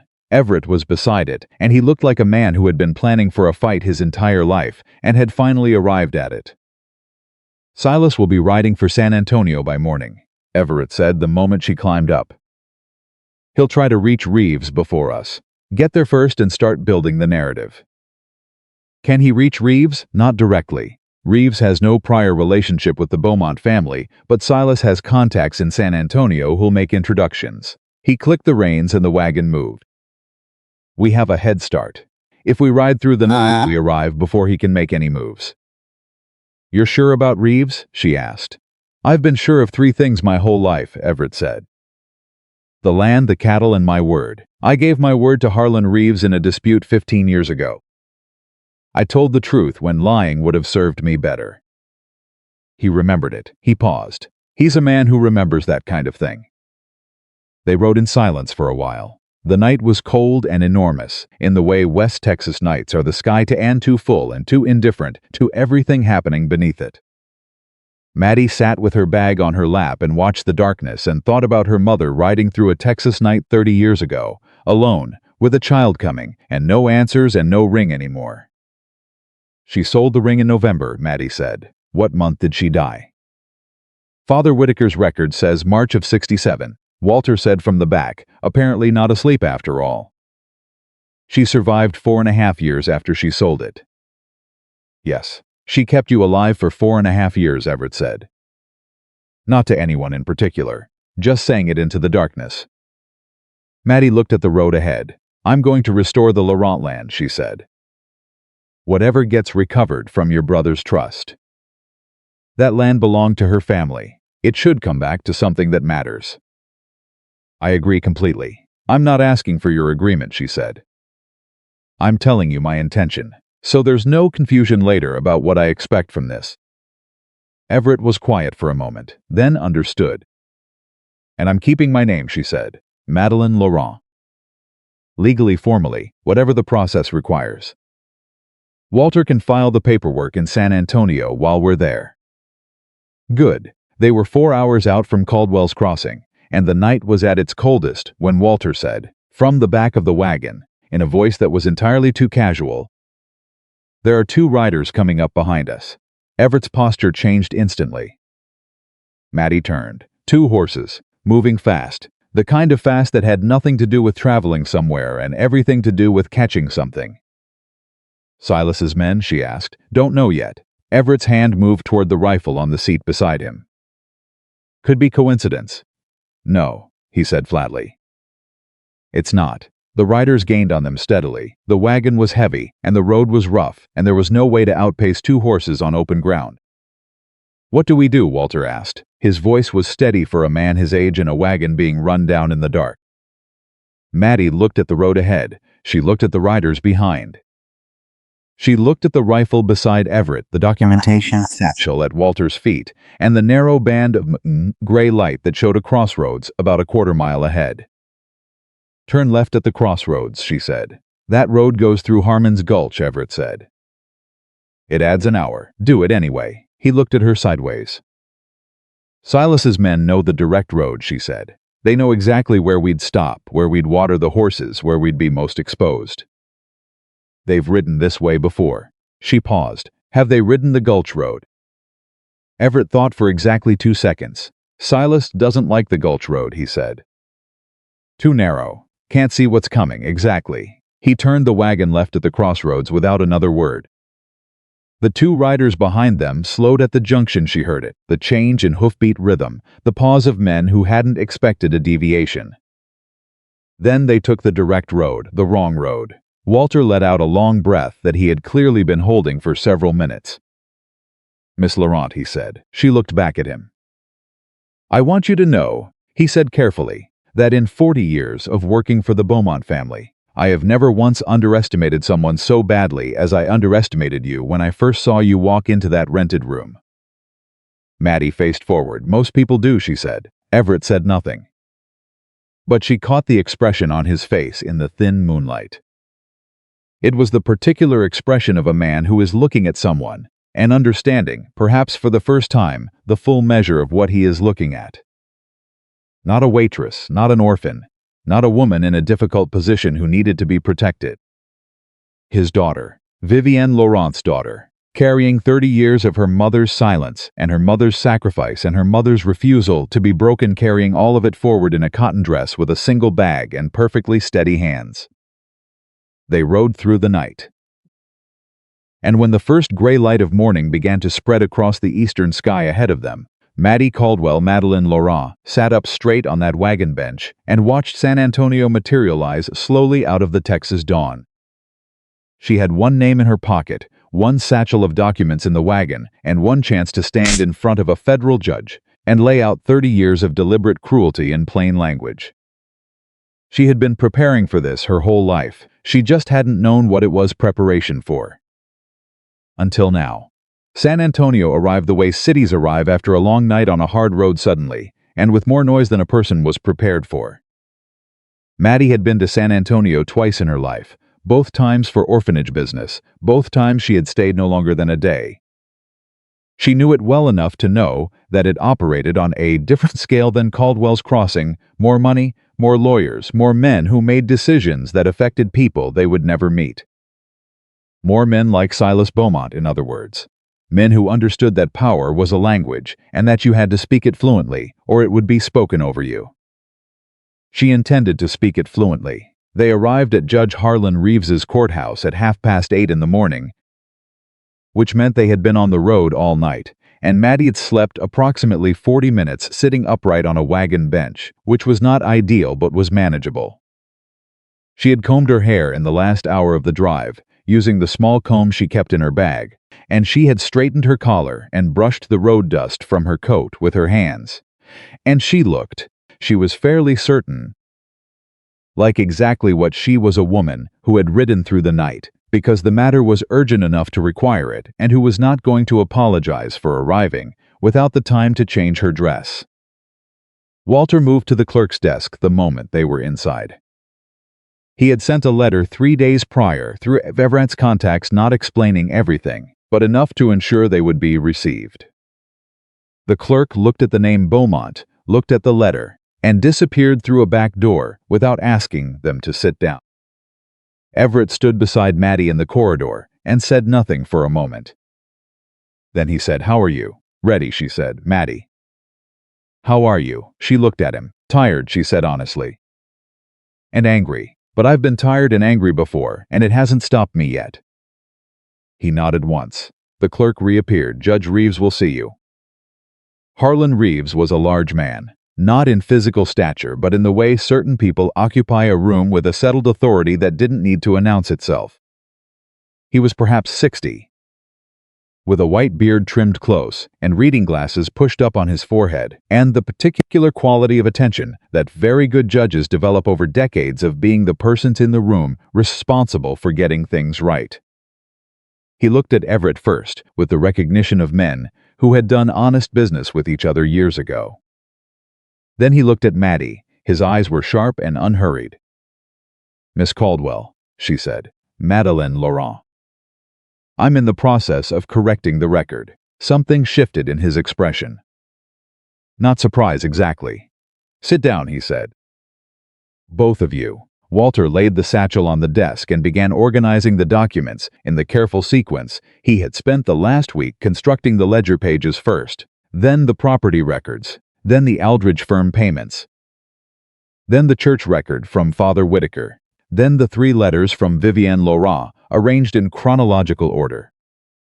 Reeves read slowly and without comment. Maddie sat straight in her chair and watched his face the way she watched faces across a diner counter for the small movements that told the truth, regardless of what the mouth was doing. He read the 3rd letter, her mother's last letter, and his expression didn't change, but he set it down more carefully than he had set down the others. "These letters were in your brother's possession," Reeves said to Everett. Not accusingly, just establishing the fact. "In a private strongbox at the Beaumont Ranch." "Yes, you removed them." "I did, from a locked box. A box I have known the location of for 40 years and which sits in a building with my name on the deed." He paused. "Yes." Reeves looked at him for a long moment, then he moved on. "The Harwick Territorial Trust," he said. "You have documentation connecting this trust to Silas Beaumont through a proxy arrangement." "Walter Grayson can speak to the full chain," Everett said. Walter adjusted his hearing tube and spent the next 12 minutes laying out the connection between Silas and the trust in the patient. Precise manner of a man who had organized figures for 40 years and understood that the truth was in the details. Reeves asked 3 questions during this, each one sharper than the last. Walter answered all 3 without hesitation. When Walter finished, Reeves leaned back. "Miss Laurent," he said. "Yes, sir. You understand what you're asking for here. Against a man of your uncle's standing, in a territory where his name carries considerable weight." She had not quite heard the word uncle spoken in that context before. It landed somewhere in her chest with a strange, specific weight. "I understand exactly what I'm asking for," she said. "I'm asking for the truth to be put on the record. The property that was taken from my mother's family through fraudulent means should be returned or compensated.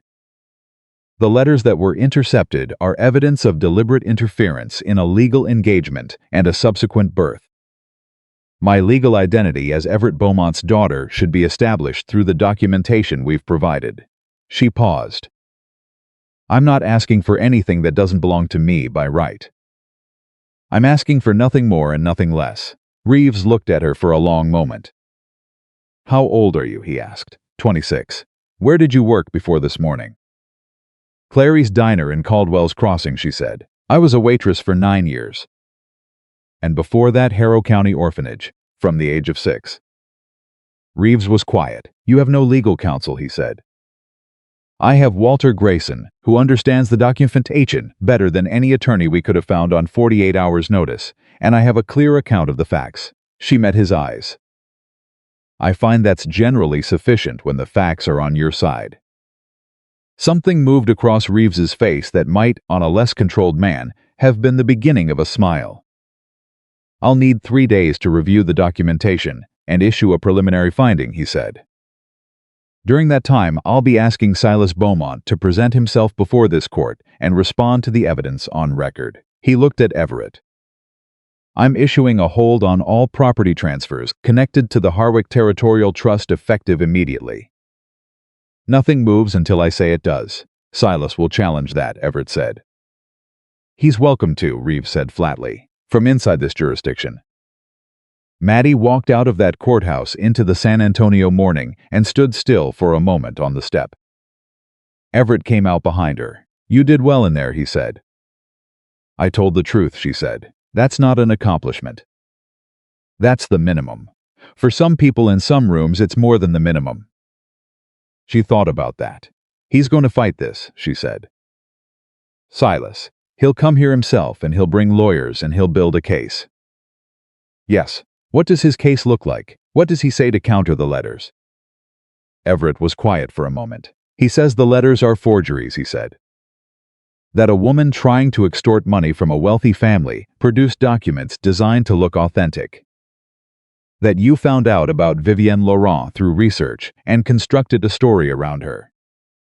And the church record? Coincidence of names. There are other Vivienne Laurent. He'll argue the connection is assumed, not proven.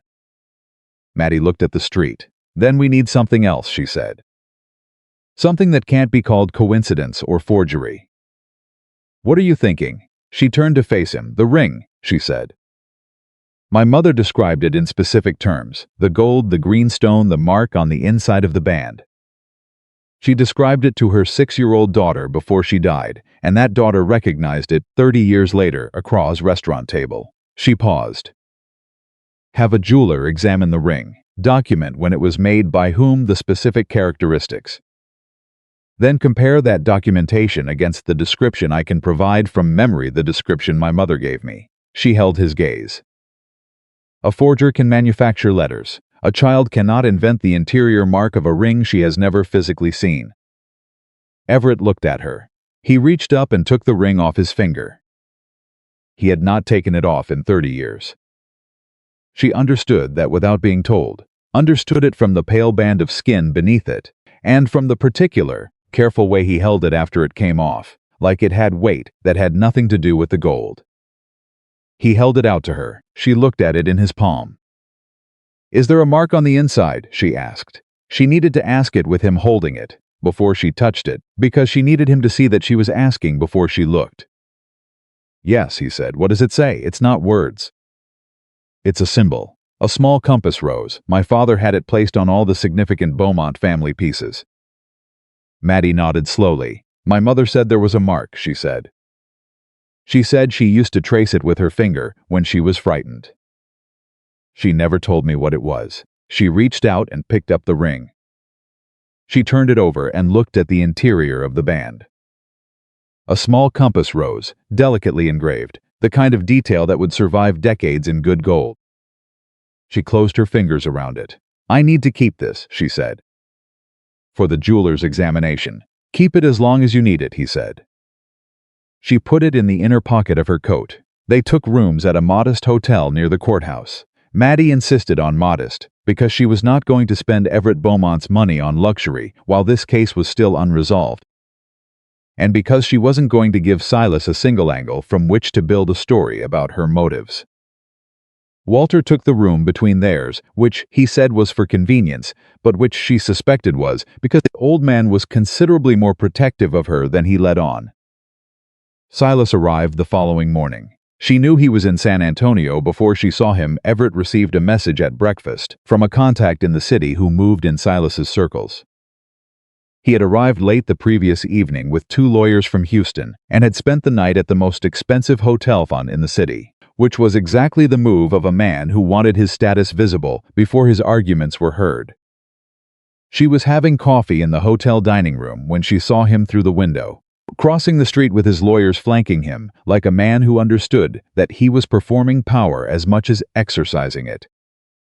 He looked older than he had in the diner, or maybe she was just looking at him differently now. She picked up her coffee cup and looked at him steadily through the glass as he passed, and she thought, you kept her letters for 30 years. You kept them because you knew what they proved, and now they're on Harlan Reeves's desk. Silas didn't look toward the window. He didn't know she was there. That was fine. The hearing before Judge Reeves on the second day was not a trial, it was a preliminary examination of evidence. The kind of proceeding where both parties presented their account of the facts, and the judge determined whether a formal case was warranted. But it had the emotional weight of a trial, at least for the people in the room, because the stakes were everything.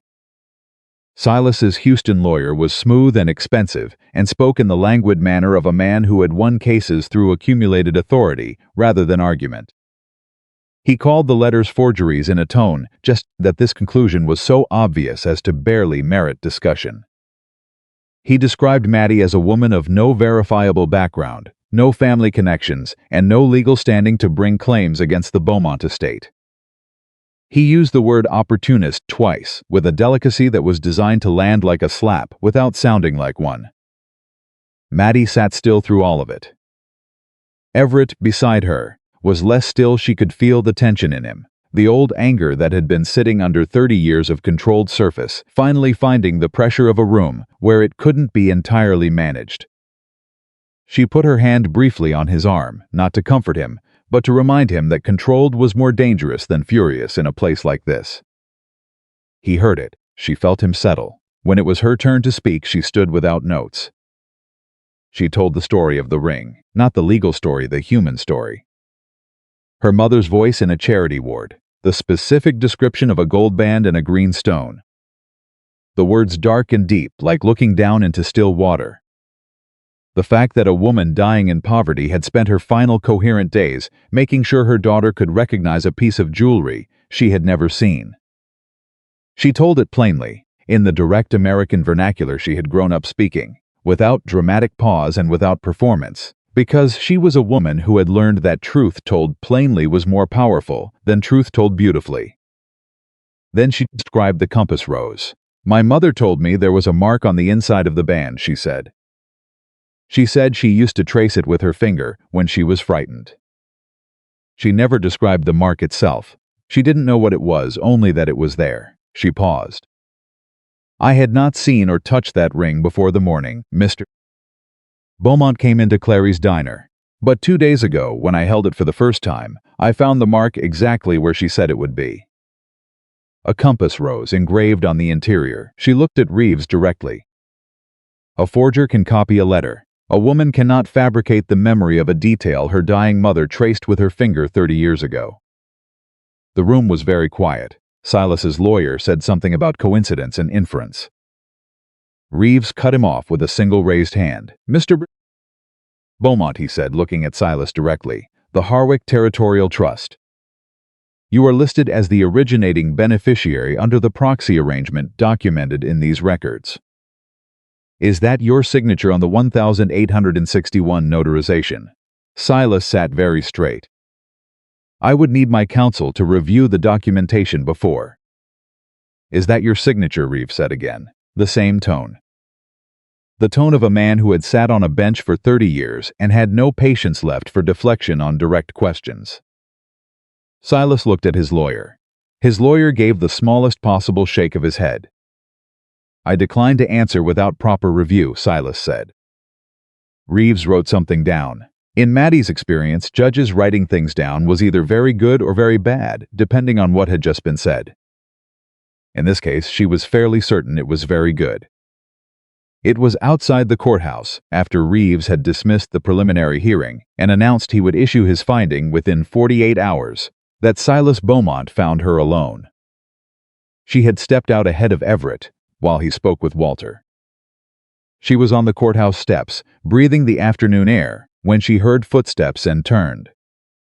Silas stood 3 steps below her. His lawyers were still inside. He was alone, which she noticed, and which she also noticed that he had chosen deliberately. "You're smarter than I thought," he said. It wasn't a compliment. It was an acknowledgement which from Silas Beaumont was probably as close as he got. "Most people are," she said. "What do you actually want?" he asked. "Not the legal position. Not the arguments. What do you want from this?" She looked at him. "I want my mother's name on a record that says she wasn't abandoned," she said. "I want her land returned to something that honors her. I want my own name back." She paused. "And I want you to answer for what you did." "Not to me." "I'm aware," Maddie said. "But the truth isn't." Silas looked at her for a long moment. "Whatever Everett has promised you." "Everett hasn't promised me anything," she said. "I haven't asked him for anything. Everything I'm pursuing in that courthouse I am pursuing because it belongs to me by right and was taken from my mother by your design." She held his gaze without blinking. "I don't need your brother to advocate for me, Mr. Beaumont. I've been advocating for myself since I was 6 years old." She stepped past him and went back inside. Everett was waiting at the door and had seen the exchange from inside the glass. He looked at her face as she came in. What did he say? He asked what I wanted, she said. I told him, and he looked like a man who finally understood that the problem was considerably larger than he'd calculated. She walked past Everett, toward where Walter was gathering the documents. That's enough for today. Reeves issued his finding on the third morning. The Harwick Territorial Trust transactions were declared fraudulent and subject to full federal review. The Laurent family property, 83 acres southeast of Caldwell's Crossing, was frozen pending restitution proceedings. Silas Beaumont was formally summoned to provide testimony before the federal circuit within 30 days or face a contempt finding. And in a separate notation at the bottom of the document, the kind of formal notation that carries legal weight without requiring a separate proceeding, Reeves recorded the evidence supporting the paternal relationship between Everett James. Beaumont and Madeleine Laurent, born to Vivienne Laurent, March 1867. Walter read that last section aloud quietly in the corridor outside the courtroom. Maddie stood with her hands folded in front of her and listened. Everett stood beside her and said nothing. When Walter finished, they were quiet for a moment. Then Everett said carefully, "You understand this doesn't obligate you to anything. The legal recognition is yours. What you do with it, what kind of relationship you want, if any, that's yours to decide." "I know," she said. "I made the mistake before of preparing things for you without asking what you wanted. I won't do it again." She looked at him, this man who had lost 30 years to his brother's lies. This man who had carried a ring for 30 years because he couldn't bring himself to put it away. This man who had come into a diner in October and had sat at the same table every morning, asking careful questions and waiting for answers he had no right to demand. "I want to see the ranch," she said. He blinked. "The Beaumont Ranch," she said. "I want to see it, not to claim anything, not to decide anything. I want to see where you live, where you built what you built." She paused. "I want to understand who you are before I decide who we are." He nodded slowly. "When we get home," she said. "After this is settled enough to breathe. That's fair." "And Everett," he looked at her. "I'm not moving in," she said plainly. "I have a room I rent, I have work, I have a life I built, and I'm not abandoning it because a courthouse in San Antonio wrote something down." She met his eyes. "What I'm willing to do is regularly, and talk, and figure out what we are at a pace that makes sense to both of us. Not at a pace that makes sense to your guilt." The word landed, and she let it land, because she meant it as honesty, not cruelty. Everett absorbed it the way she was learning. He absorbed difficult things without recoiling, without performing an emotion he didn't feel. "Understood," he said. "Good," she said. Walter cleared his throat gently from 3 feet away. "If you'll both forgive me," he said, "I have the paperwork for the name correction to file at the clerk's office. Miss Laurent, would you like to come with me to sign it, or shall I?" "I'll come," she said immediately. She walked with Walter to the clerk's office, and she stood at the counter, and she signed her name for the first time. Madeleine Laurent. The clerk looked at the signature, looked at the documentation Walter provided, stamped the form with the particular authority of a government stamp, and said, "That'll be recorded in this week's filing. Miss Laurent." Miss Laurent. She had been Madeleine Caldwell for 20 years. She had been nobody's daughter for 20 years. She stood at that counter and felt the name settle into her like something coming home to a place it had always belonged, but had never been allowed to stand.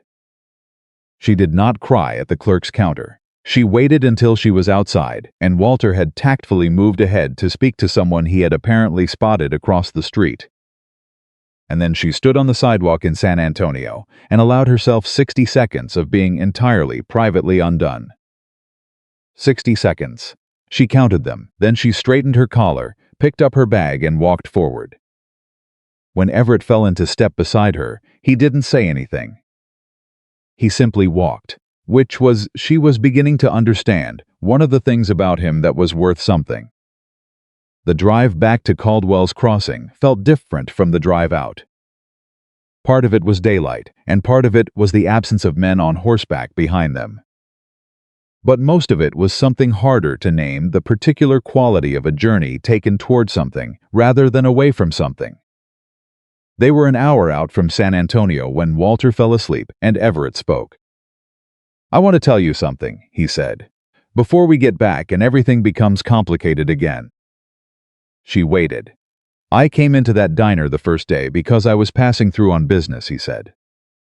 "I wasn't looking for anything. I wasn't thinking about Vivienne.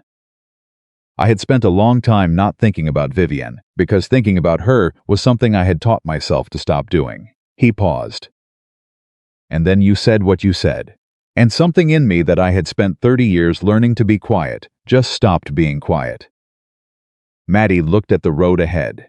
"I want you to know that nothing I have done since that morning has been about guilt," he said. "Or obligation. Or trying to buy my way back from something I couldn't fix." He paused. "I came back to that diner every morning because I wanted to. Because you were honest with me when you had no reason to be. And because every time I sat across from you, I understood something new about the 30 years I'd wasted, and about the woman who raised you, and about what I missed." Maddie was quiet for a moment. "I know," she said. "I just wanted you to know that I know the difference between obligation and wanting." "I know," she said again. "I'm a good judge of people, Mr. Beaumont. It comes with 9 years of carrying coffee." He was quiet for a moment. Then, with the particular care of a man who is trying something he isn't sure will be received well, "You could call me Everett." She looked at him sideways. "I know," she said. "I'm considering it." Something in his face shifted just for a moment, just briefly, in a way she hadn't seen before. Not the careful steadiness of a controlled man, not the old grief of a man carrying 30 years of loss. Something lighter. She looked back at the road. "Everett," she said. Testing it, the way she had tested Madeleine Laurent at the clerk's counter. Feeling the weight of it, the reality of it, he said nothing. But she caught the line of his jaw relax by a single degree. That was enough. They arrived at Caldwell's Crossing in the late afternoon, and the first thing Maddie did was go to her rented room and sit down on the edge of her bed and take the ring out of her coat pocket and look at it. She turned it in her fingers. The gold was warm from being carried close to her all day. She looked at the compass rose on the inside of the band. She thought about her mother's fingers tracing it in the dark when she was frightened. She thought about a woman who had loved something so entirely that she had carried it even after she gave it away. Carried it in the description she passed to her daughter, in the particular care with which she had told the story, in the faith the truth had legs and would eventually find its way home. She thought about 60 seconds outside a clerk's office in San Antonio. She thought about Madeleine Laurent, written in ink on a government form, stamped and filed and real. She placed the ring on the small table beside her bed.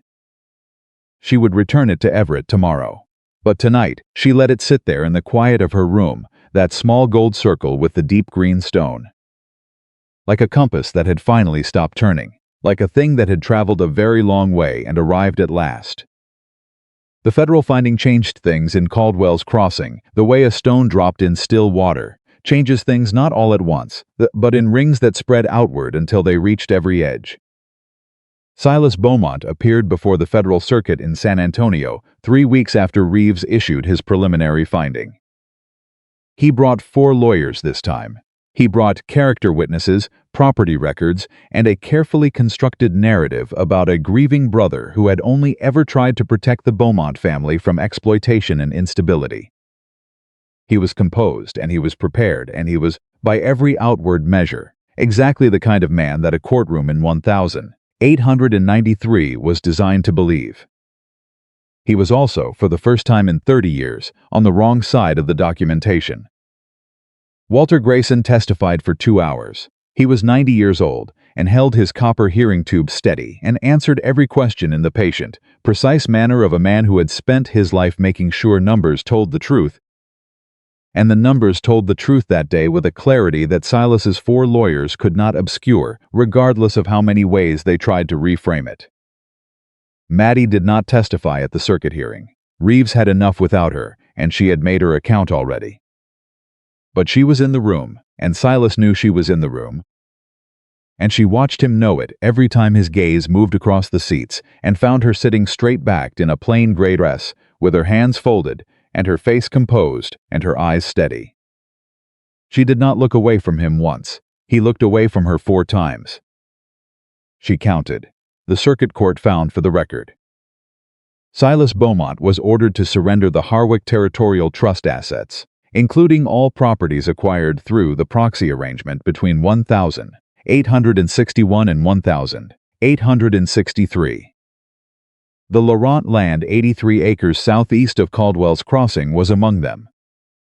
Silas was formally censured, which in 1,893 Texas meant that his name appeared on a federal document beside the word fraud, which was the kind of thing that followed a man through every subsequent business dealing he attempted.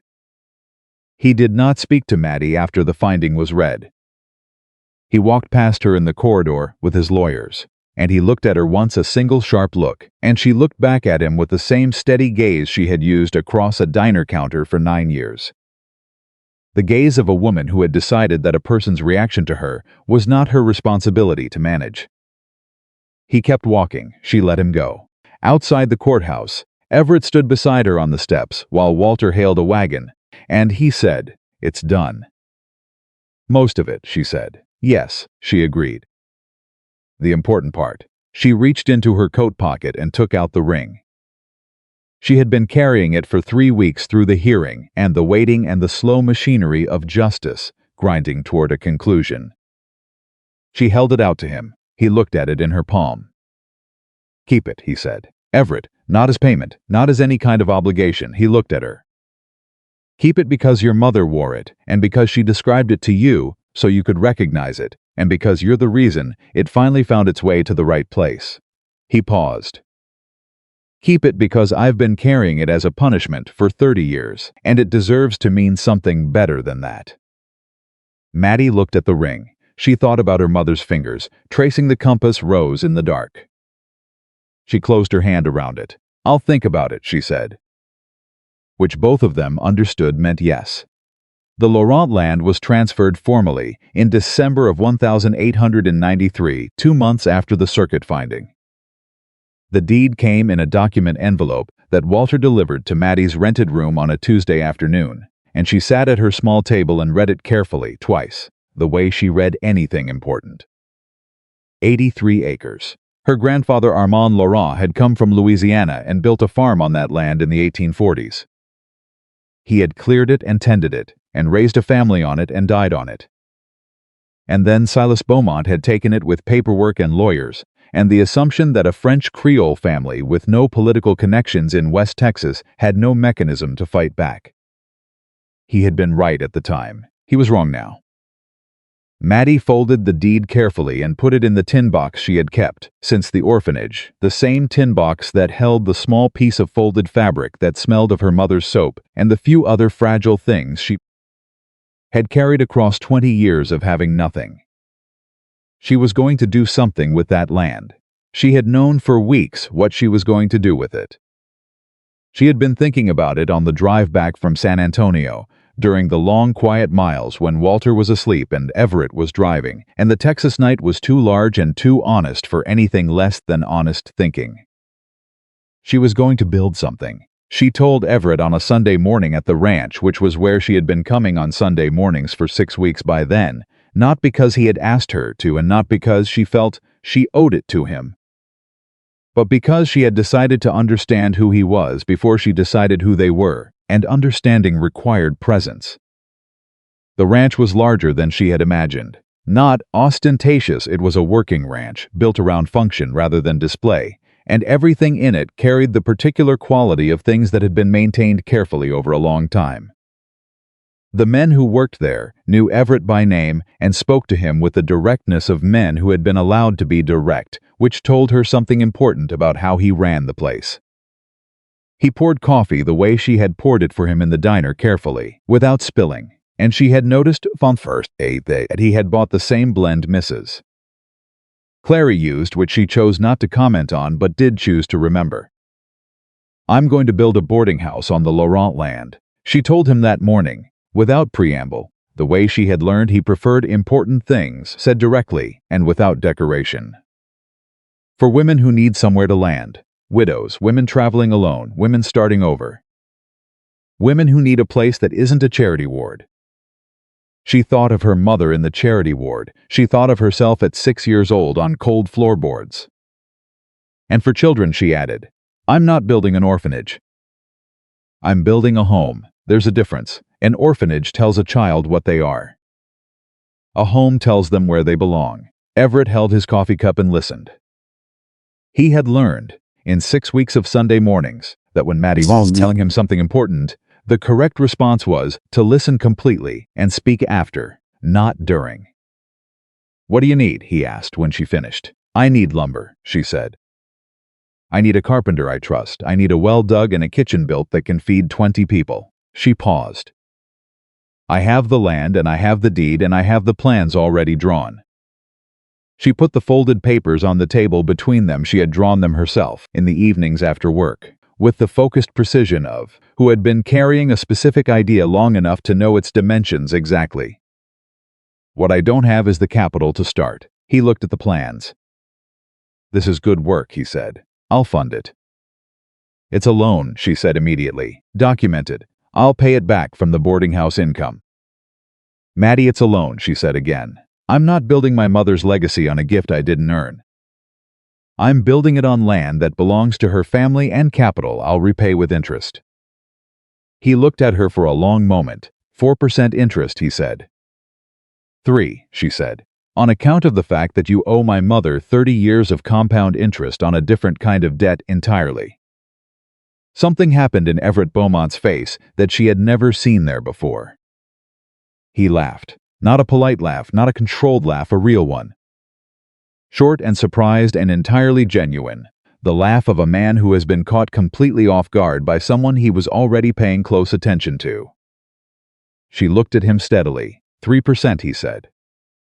Agreed, she said, and they shook hands across the table. That was the moment, she thought afterward.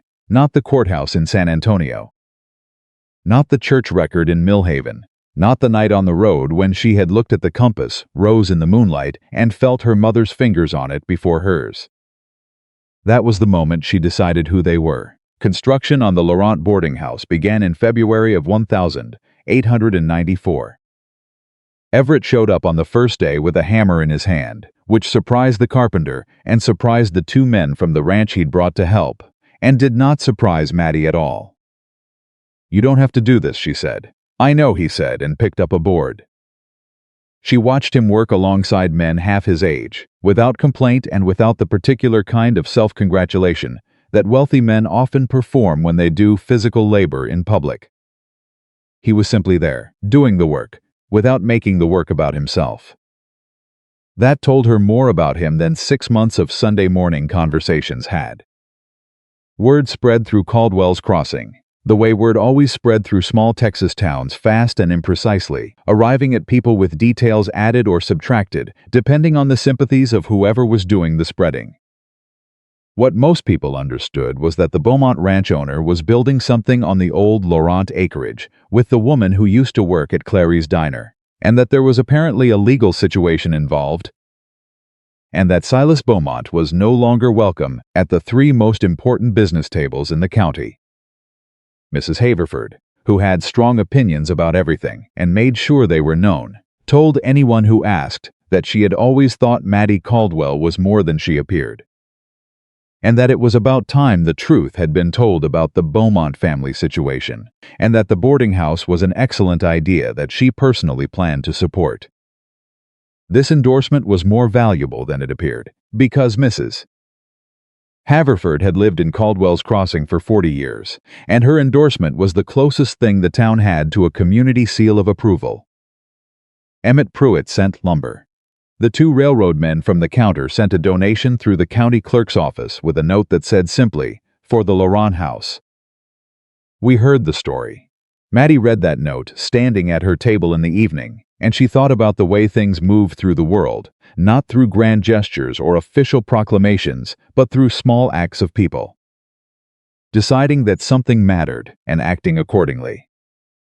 She was going to name the front room of the boarding house for her mother. The Vivian room. She hadn't told Everett that yet. She was saving it. The twist came in March, in the particular way that the most important revelation always came not dramatically, not in a courtroom or a confrontation, but quietly, in an old man's sitting room on an afternoon that started like any other. Walter Grayson sent a message asking her to come alone. She found him at his desk surrounded by papers, his copper hearing tube already in hand, and the expression on his face was the one she had learned to read as I have something to tell you and I'm working out how to say it. Sit down, Miss Laurent, he said. She sat. I've been continuing to go through the Beaumont records, he said. On my own time. Old habit, once I start a set of books I finish them. He organized 3 sheets on the desk in front of him. I found something last week that I've been sitting with. Deciding whether to bring it to you. You decided yes, she said. So tell me, the ring, he said. She went still. The ring that Vivienne sold in November of 1862. I traced the transaction. He laid the first sheet in front of her, a merchant's record, the old-fashioned kind, handwritten in column format. She sold it to a merchant named Tomas Vega in Millhaven. He was a general goods dealer. He sold it 3 months later to a buyer from Houston. I knew it had been sold, Maddie said carefully. Everett still has the ring. It came back to no, Walter said. I was curious how. So I traced it forward. He laid the second sheet down. The Houston buyer sold it at an estate auction in 1871. It was purchased there by a collector in Galveston. He paused. And in 1878, that collector sold it privately to a man settling a debt. He laid the third sheet down. Maddie looked at it. The private sale record listed the buyer, Silas Beaumont. She sat very still for a moment. Silas bought the ring, she said. In 1878, 16 years after your mother sold it. And he gave it to Everett, according to the ranch household records from that year. Walter tapped the bottom of the sheet. Silas presented to Everett as a Christmas gift. He told him he'd found it at auction. He said it was a Beaumont family piece that had been lost. Maddie absorbed that. Silas had found the ring.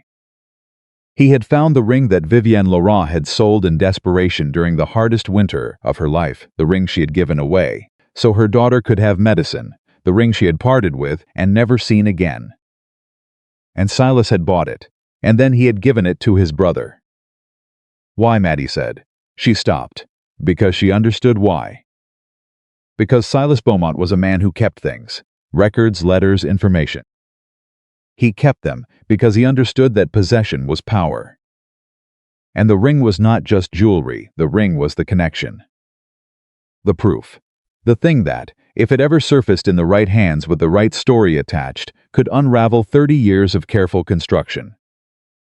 By giving it to Everett as a found family piece, he had neutralized it. It was just a ring. Just a Beaumont ring that had been lost and found. Nothing to do with Vivienne Laurent, nothing to do with a child born in the winter of 1867. Nothing to do with anything at all, except that Vivienne Laurent had described it to her daughter before she died. And her daughter had walked into a diner on a Tuesday morning in October and recognized it across a restaurant table. He gave Everett the one piece of evidence that could destroy him, Maddie said slowly. Because he was certain no one would ever make the connection. Yes, Walter said quietly. He was certain because he believed my mother's daughter didn't exist. Or didn't matter, or would never end up in the same room as that ring. Yes, Maddie sat back in her chair. She thought about Silas Beaumont in his expensive hotel in San Antonio, 4 lawyers flanking him, the composed assurance of a man who had maintained 30 years of control through careful management of information and access. She thought about a Tuesday morning in October, a gold ring on a table. A waitress who recognized it. She thought about her mother. I hope the truth has legs, that even if I'm not there to carry it, the truth will find its own way home eventually. The truth had walked into a diner on a Tuesday morning and ordered coffee. She stood up. Thank you, Walter, she said. What will you do with it? He asked. She thought about that. Nothing legal, she said. The case is settled. This is just, she paused, working out what it was. This is just the last piece of the picture. The part that makes the whole thing make sense.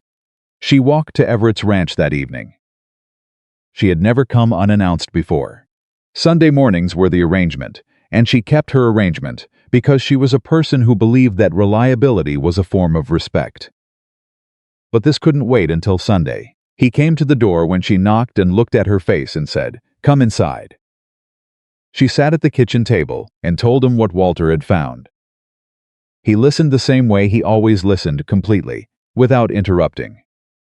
When she finished, he was quiet for a long time. "He found it," Everett said finally. "He found it and he knew what it was, and he gave it to me anyway." "He gave it to you because giving it to you was safer than destroying it," she said. A destroyed ring could be noticed and questioned. A ring on your finger was just a ring. He thought it would be safe there, Everett said. He thought 30 years of grief had made you incurious, she said. He thought a man who had stopped asking questions would never start again. Everett looked at the ring on the table between them. She had taken it out of her coat pocket when she sat down. He was right, Everett said, until October. Until October, she agreed. He reached out and touched the edge of the ring, not picking it up. Just touching it. She sold this for medicine, he said. For you, yes. And it spent 16 years moving through the state of Texas before my brother found it and put it on my finger. Yes. And you walked into a room where I was sitting and recognized it from a dead woman's description. Yes, she said. That's what happened. He picked up the ring. He turned it in his fingers the way she had seen him turn it before, with the care of a man handling something that had survived. It shouldn't have survived. Then he held it out to her, not the way he had offered it before, not as a gift for her to accept or decline. He held it out the way a man holds something out, when he wants to put it where it belongs. I need you to keep this, he said, not for the court case and not as any kind of symbol of anything formal. Just because it belongs to you. Because your mother bought it back with her life and her suffering, and the hardest winter she ever spent, and it is yours. Maddie looked at the ring in his palm. She picked it up. She placed it on her right hand, on the third finger, where the gold settled against her skin with the particular rightness of something returning. The compass rose faced inward. She could feel it against her palm. She thought about her mother's fingers in the dark. She looked at Everett. I want to show you something, she said. At the building site. Yes, he said. They stood at the Laurent boarding house construction site the next morning in the gray February cold, and Maddie showed him the front room. The framing was up. The walls were not yet plastered. But the shape of the room was clear, wide, and warm proportioned, with a window that would face east toward the morning light. This room is going to have her name on it, Maddie said. The Vivian room. For guests who need somewhere to stay while they're figuring out what comes next. She paused. Women like she was. Women who got handed a bad situation and need a place to stand while they find their footing. Everett stood in the unfinished room and looked at the framing around the east window. She could see what it cost him to hold himself steady. She let him hold it. She didn't offer comfort he hadn't asked for, because she understood by now that he was a man who needed to carry his grief himself, not because he was proud, but because the carrying was the only form of honoring he had left. After a long moment he said, She would have liked you. I know, Maddie said. That's not arrogance, no, she said. I'm her daughter. I reckon I turned out something like what she would have raised me to be, if she'd had the chance. She paused. So yes, she would have liked me. He looked at her, then really looked, the way he had looked at her across the diner counter on that October morning when everything started, but different now. Without the grief, without the careful management of hope. Just directly, the way you look at something you have finally allowed yourself to be certain of. I have something to ask you, he said. All right. This isn't about the estate or the legal situation. I want to be clear about that first. I know, she said. Ask. I want you to know that I am not asking because of guilt or obligation or because I think it's what I owe your mother. I'm asking because I have spent 6 months learning who you are, and because I believe," he stopped. Steadied. "I believe you are the most honest person I have ever met. And the most competent. And the most," he searched for the word, "the most present. You are entirely, completely present in whatever you're doing, and it is the most remarkable thing I have ever watched." Maddie waited. "I want to be your father," he said. "Not legally, that's already done. Not on paper. I want to be your father the way it should have been. The way that means I know what happens in your life, and I show up when things are hard, and I carry wood for your building projects, and I argue with you about interest rates." He paused. "I want to earn it. I know I can't have it back, the years are gone. But I want what's left." The unfinished room was very quiet. Maddie looked at the east window frame and thought about 30 years, and a ring, and a dead woman's description, and a Tuesday morning in October. She thought about Father Whitaker saying, "I hope the truth has legs." She thought about a little girl on cold floorboards.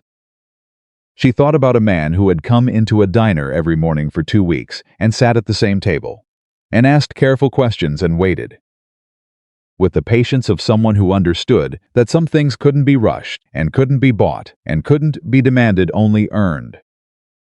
She looked at Everett Beaumont. "You've been doing that already," she said. "For 6 months. He blinked. "You've been showing up," she said. "You showed up every morning at that diner. You drove through the night to Millhaven. You went through your brother's records when it would have been easier not to. You carried lumber." She held his gaze. "You've been earning it since October. You just didn't ask permission to start." He was very still. "So yes," she said. "I want that too." She did not embrace him, they were not there yet, and she was a woman who knew the difference between the moment a thing was decided and the moment a thing was fully built. But she held out her right hand, the one with the ring on it, and he looked at it for a moment before he understood, and then he took it.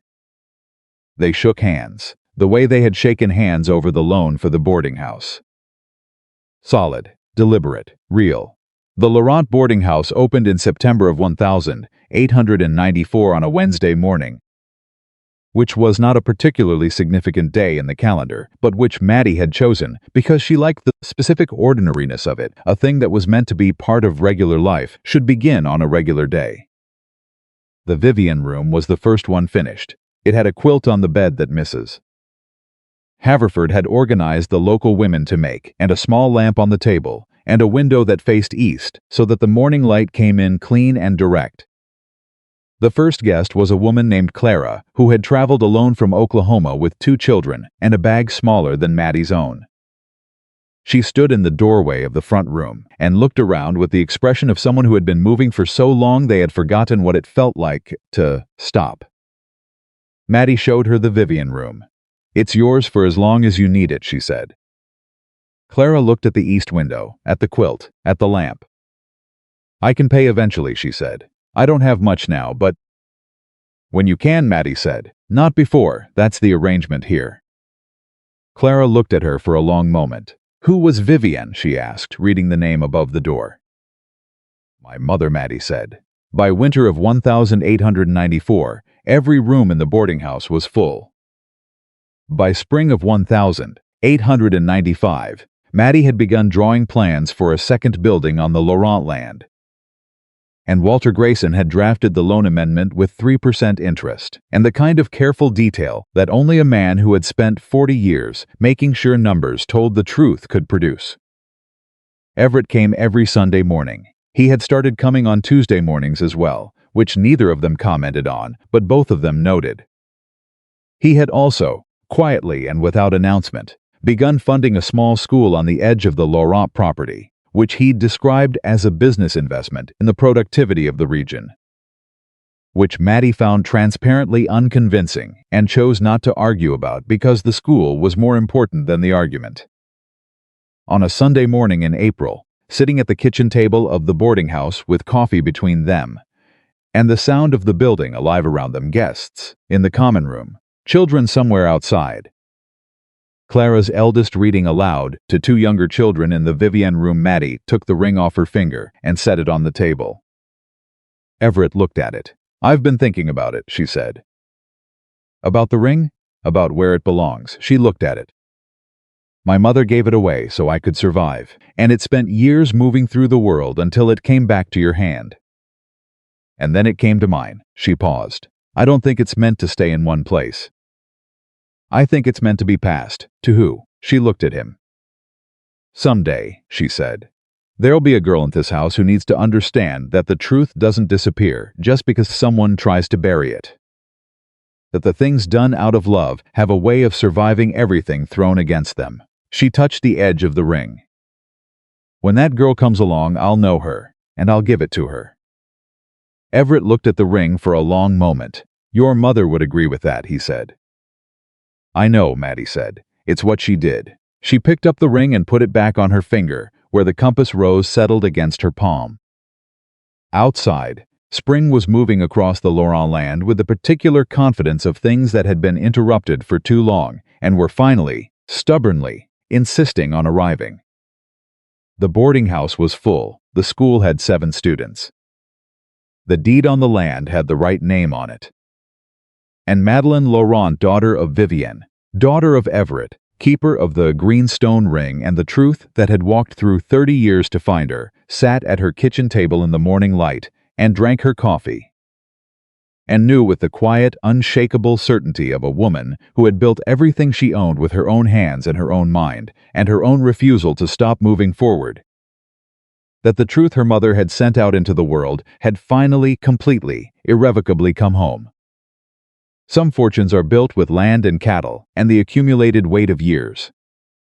But the things that last, the things that survive the lies and the distance and the 30 winters between a letter written and a letter received, those are built with something older and harder and more stubborn than money. They are built with love that doesn't know how to stop. And that kind of love, Madeleine Law had learned, always finds its way home. Always.